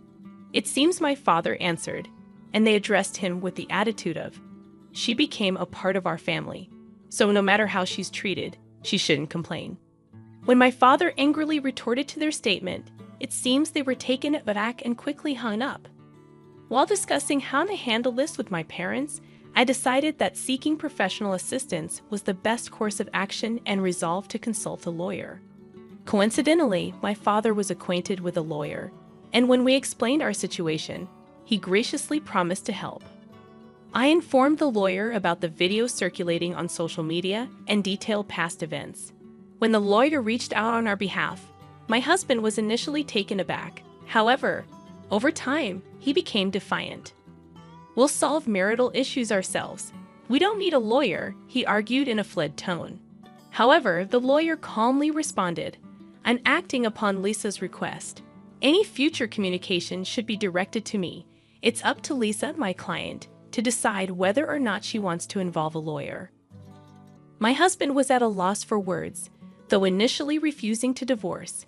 When mediation and the possibility of a court case were suggested, the word court seemed to shake him, and he reluctantly agreed to the divorce. I have no interest in the child and have no intention of seeing them in the future, so I don't see why I should pay child support. As for property distribution, I did nothing wrong, he claimed irrationally. The lawyer calmly explained from a legal perspective, but my husband still seemed unconvinced. "In that case, it seems we'll meet in court," the lawyer suggested. My in-laws, who were listening nearby, appeared to panic and immediately agreed. When I was informed of this by the lawyer, I was shocked that I had ever married such a man. I had been communicating with Sarah since returning to my parents' home, and when I told her about the recent events, she playfully and gleefully suggested, "How about seizing your ex-husband's retirement pay? Garnishment is one way, right?" Feeling overwhelmed by Sarah's astuteness, a while later, I was contacted by the lawyer who conveyed that my husband wished to apologize in person. Wanting a satisfactory conclusion, I agreed to converse over the phone under the supervision of the lawyer. The day of the scheduled call arrived. On that day, I was accompanied by my parents and the lawyer. From the other end of the line, I heard, "Finally, you answer. Apologize now, and I'll forgive you. So come back home. Let's be a couple again. The house is a mess. I might lose my job, and everyone's looking at me coldly. All of this is your fault, so take responsibility." He continued to bombard me with accusations. Without being overwhelmed, I calmly chose how to react. When he said, "See, you can't even reply properly, truly a woman with no redeeming qualities," I finally responded, "Just so you know, this conversation is being recorded. I'll keep it as evidence. Goodbye." Hearing this, my husband's voice revealed his shock. "Wait, you recorded it? That's not fair, right?" I was joking. "I'm sorry. I can't live without you. Let's start over. We truly loved each other, right? I promise I'll try harder from now on." After hearing those words, I immediately hung up the phone. With the recorded data in hand, I handed it to the lawyer and asked, "Can you utilize this audio as evidence?" Shaking his head in disbelief, the lawyer remarked, "He truly is an incorrigible man." My parents, feeling the same as me, had firmly decided to sever ties with him. Seeing his behavior filled them more with astonishment and disappointment than anger. At some point, I realized I was slightly enjoying this drama, clinging to the little devilish side of me that emerged. The divorce procedures with my husband concluded smoothly. Both the property distribution and child support agreements went forward without a hitch, and the turmoil began to subside. Due to the information Sarah shared with her husband, the president of my ex-husband's company, he was promptly disciplined. The president, known for his family-oriented values, believed that an employee who couldn't protect his family couldn't be trusted by the company. David lost his job, couldn't make housing loan payments, and returned to his parents' home. His reputation was tarnished by the viral video, and he struggled to find stable employment, barely making ends meet with short-term part-time jobs. Rumors spread about his parents too, and according to reports from Sir's friends in the neighborhood, they seemed to live in perpetual unease. The cold societal judgment they faced, which exceeded my expectations, made me think that, surprisingly, this ostracization might be harder for them than any legal repercussions. With most matters settled and my health recovering, my parents, my baby, and I visited Sarah's home to express our gratitude. Both Sarah and her husband seemed genuinely happy and doted on my baby, making us feel warm and welcomed. After that, Sarah and my mother became close friends. Similarly, Sarah's husband and my father got along very well, and our families grew close. Furthermore, Sarah and her husband's son was around my age, and to everyone's surprise, our relationship began to develop in an unexpected direction. A few years later, the idea that I might actually become a part of Sir family was something no one could have ever predicted. Life truly is full of surprises. Despite Scene's affair being exposed, he remains oddly content, speaking with a nonchalant air as if the car we're discussing is his by right. His surprising attitude leaves me baffled. Why is he so happy, and why does he act with such arrogance toward me? Sometimes it feels like we're living in completely different worlds. If I could just hand over this car to him, it would be a relief. The $2,000 monthly payment would be his responsibility, but I suppose he should be able to handle it. I wonder if he's really okay with that amount. Even though I don't agree with his suggestion, he smiles at me with a joy I've never seen before. My name is Holly, I'm 38, and I work in design. I thought I was managing my life well, but as I approach 40, the idea of marriage still lingers in my mind. I have neither a partner nor much experience in love. Seeing all my friends married, I sometimes felt left behind and considered giving up on the idea of marriage altogether. but seeing their happiness kept me dreaming. My life took an unexpected turn one day after work. Feeling uplifted, I decided to have a drink alone at a bar. I settled into a corner and ordered some snacks while scrolling on my phone. That's when a man approached me. "Any friends with you, miss?" he asked, peering at me with curiosity. This was my first encounter with Scene, who would later become my husband. "No, I'm here by myself," I replied. "Really? How about a drink together?" he suggested, taking a seat before I could respond. He started pouring himself a drink and, despite my protests, laughed it off, saying, "It's okay, just for a bit." Reluctantly, I agreed to this company, even though I wasn't in the mood to chat. Scene started talking away, and though I stayed silent, we eventually exchanged contact information and went our separate ways. I thought our meeting would be a one-time thing, but 2 months later, Scene and I began seeing each other more frequently. As we spent time together, I found myself increasingly drawn to him. His conversations brought me comfort, and when he said he missed me, it made me genuinely happy. Before I knew it, I was wrapped up in feelings I hadn't expected. 6 months after our first meeting, we became a couple, and 3 years later, we decided to get married. I had once thought marriage wasn't for me, so Scene's proposal felt like a dream. Looking back, it seemed like the pinnacle of my happiness. However, after we married, Scene changed completely. He seemed like a different person, making me question whether the man I dated was just an act.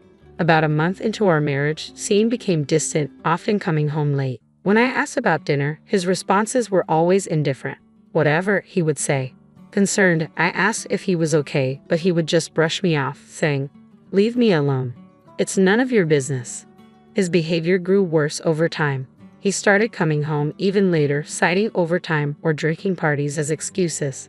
I spent many nights alone, overwhelmed by loneliness. One evening, as I returned to an empty house after work, I received a text from Scene saying he'd be working late again.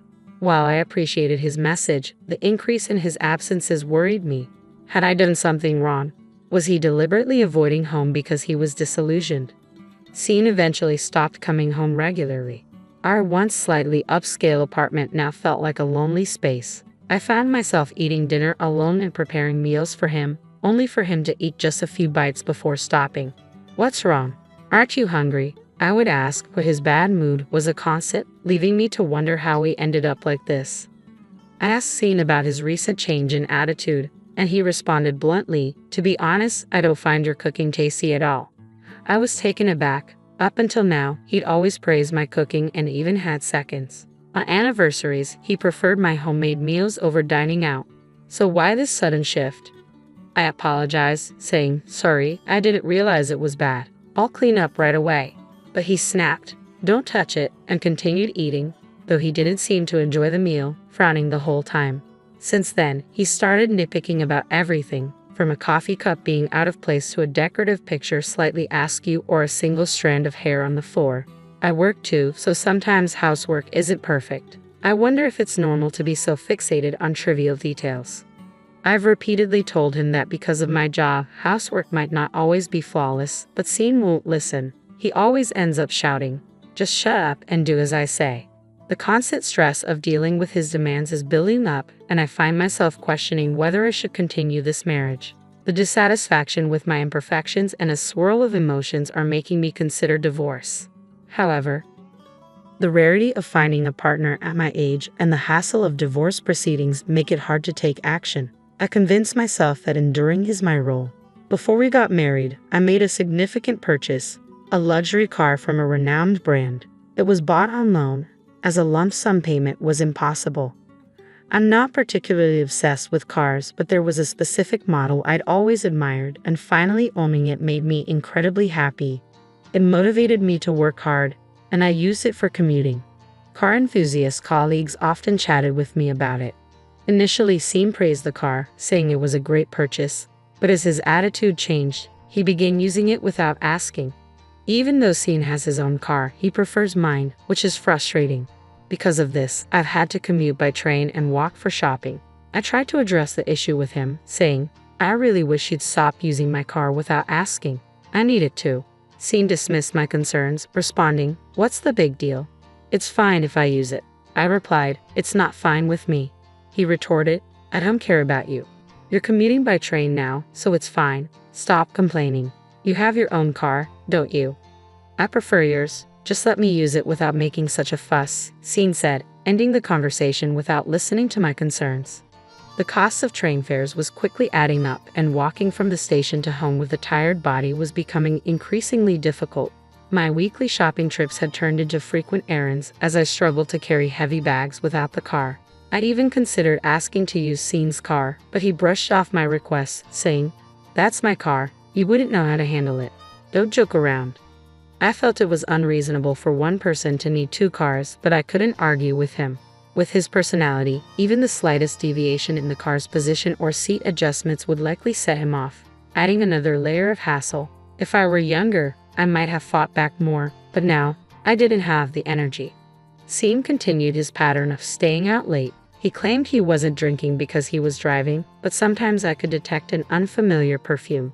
I began to suspect he might be cheating, especially with his increasing overtime and nights out. However, without concrete proof and lacking the funds for a private investigator, I chose to ignore these suspicions. Scene seemed to look down on me, probably thinking I was unaware of his infidelity. In his eyes, I must have appeared foolish and compliant, someone who would tolerate anything. The marriage I had envisioned was far from the reality I faced.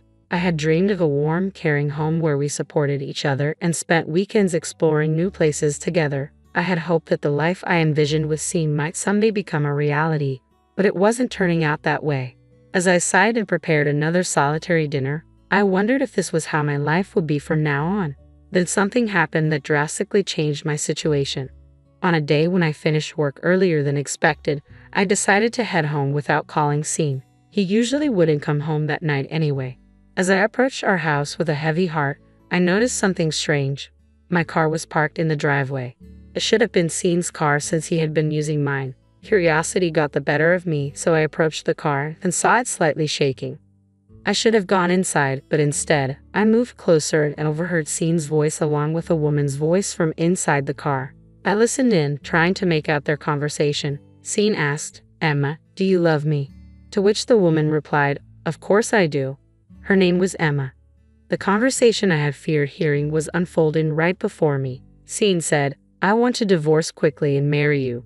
Emma responded, "Really? I'm so happy. How have things been with your wife lately?" Scene replied, "We barely talk. I don't even feel like talking to her. Why did I marry such a woman?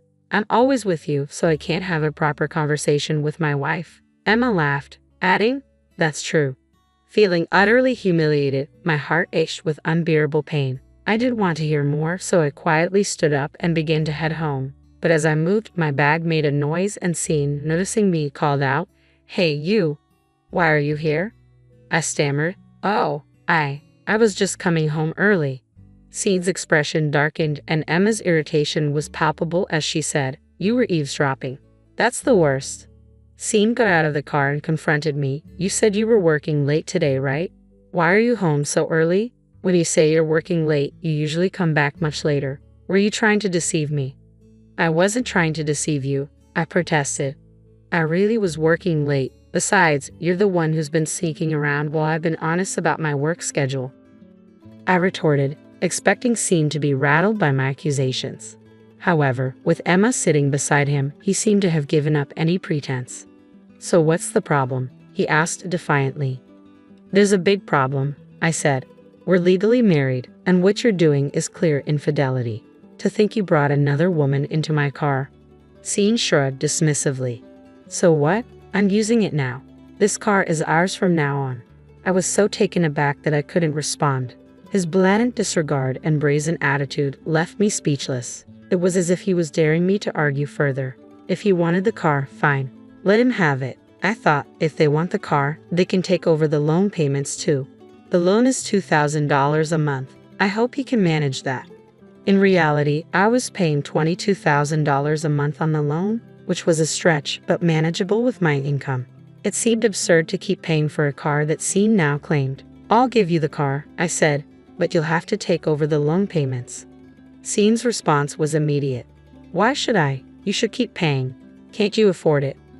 I deliberately provoked him, and his anger flared. "Fine, I'll pay," he snapped, caught off guard by the amount I mentioned. A few days later, I transferred both the card and the loan to Scene. When he received the documents detailing the loan amount, he didn't seem surprised. Whether he truly realized the burden of the $2,000 monthly payments or simply hadn't checked was unclear, but he seemed eager to finalize the transfer and move on. With the car issue resolved, we proceeded with filing for divorce. I hired a lawyer, anticipating that Scene's infidelity would be a major factor. The lawyer took on the case with enthusiasm, and after several weeks of preparation, the day of the confrontation arrived.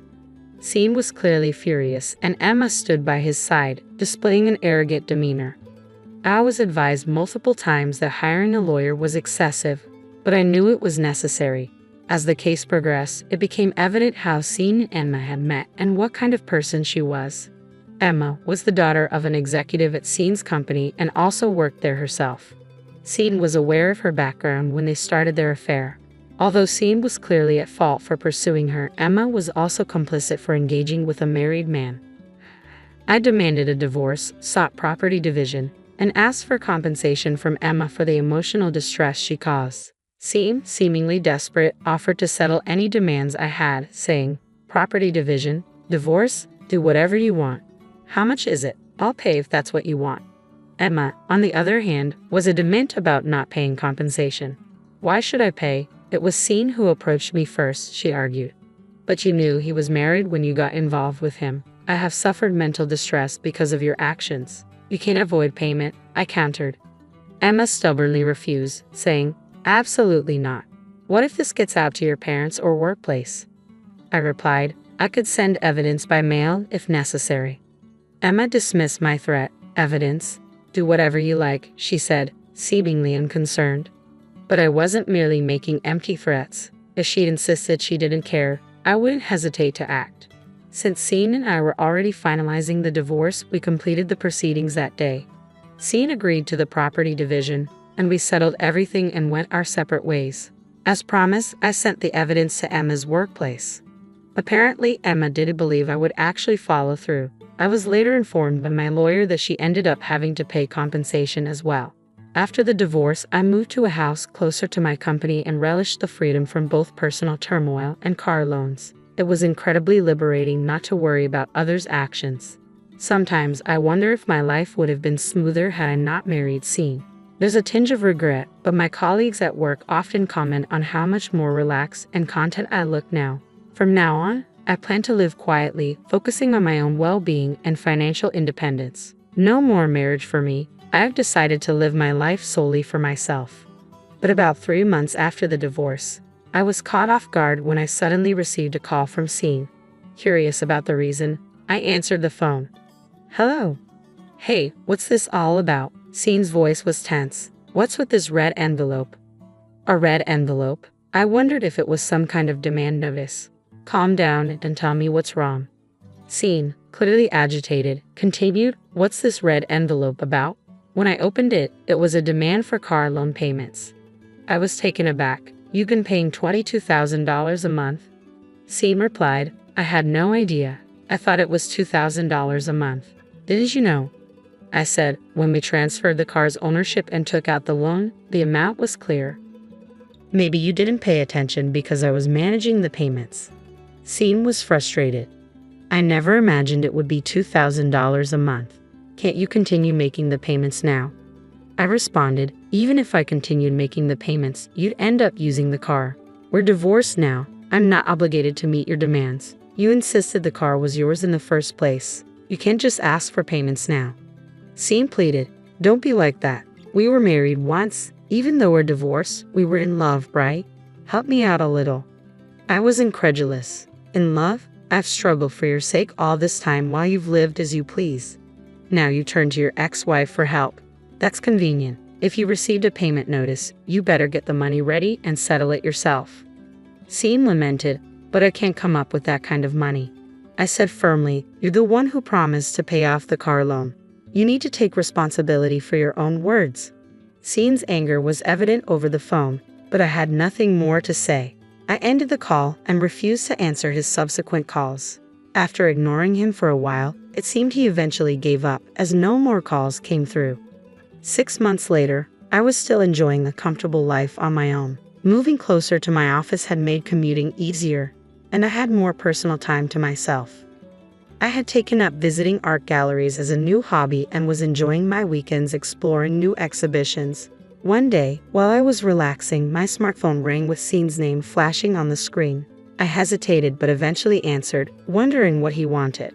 His once assertive tone was replaced by a weak, faltering voice. "Holly, it's me, Scene," he said. I responded coolly, "What do you want?" Scene's voice was barely audible as he admitted, "I can't make the payments anymore. Can you help me?" Surprised but curious, I asked, "Help you with what?" Scene started revealing details he had kept hidden. After our divorce, he had lost his job. The scandal of his affair with Emma, the daughter of a company board member, had led to his forced resignation. Emma had abandoned him, and despite his efforts to find new employment, he struggled with temporary and part-time work. Eventually, he sold both his cars, moved out of his rental, and returned to his parents' home. Scene had hoped that living with his parents would stabilize his life, but then his mother fell ill and required care. With his father aging, Scene had to juggle work and caregiving responsibilities. The car loans he had left behind still loomed over him, adding to his financial woes. "Please help me. How about we get back together? It would be easier for you too," Scene pleaded. "Easier for me?" I responded sharply. "If I got back with you, I'd end up shouldering the car loan payments and all other living expenses. Everything would fall on me, and it would be even harder than before. I've said it before, you're incredibly selfish, thinking I should reconcile so you can relax while I handle all the burdens." "That's not true," Scene protested. "Do you really think so? Do you understand the scale of the problems you've caused?" I asked. "You left your job and were abandoned by your girlfriend because of your affair. It's hard to care for your parents, but your situation is a result of your own actions." Scene was left speechless. I continued, "I don't understand why I married you in the first place. If I could meet my past self, I'd warn her against it. And now you expect me to agree to reconcile? I can't believe you're asking this after everything." Scene's pleas were desperate, but I remained firm. "I'll make sure you keep paying the loan. Take care of yourself. You can beg all you want, but I'm not agreeing to reconcile. Don't contact me again." "Wait, Holly, hey," he shouted as I hung up the phone. After that call, there were no more attempts from Scene to reach me, no emails, no texts, nothing. His urgency seemed to fade, and it felt like he was just trying to justify himself, portraying himself as the victim. 6 months had passed since our last contact, and I continued to enjoy my comfortable life alone. My new hobby of visiting art museums had become a cherished part of my routine, and my room was now filled with art catalogs and postcards. I even began thinking about visiting art museums abroad. Reflecting on married life, I've realized that even if given the chance to do it over, I wouldn't choose marriage. I'm simply grateful for the comfortable and fulfilling life I have on my own.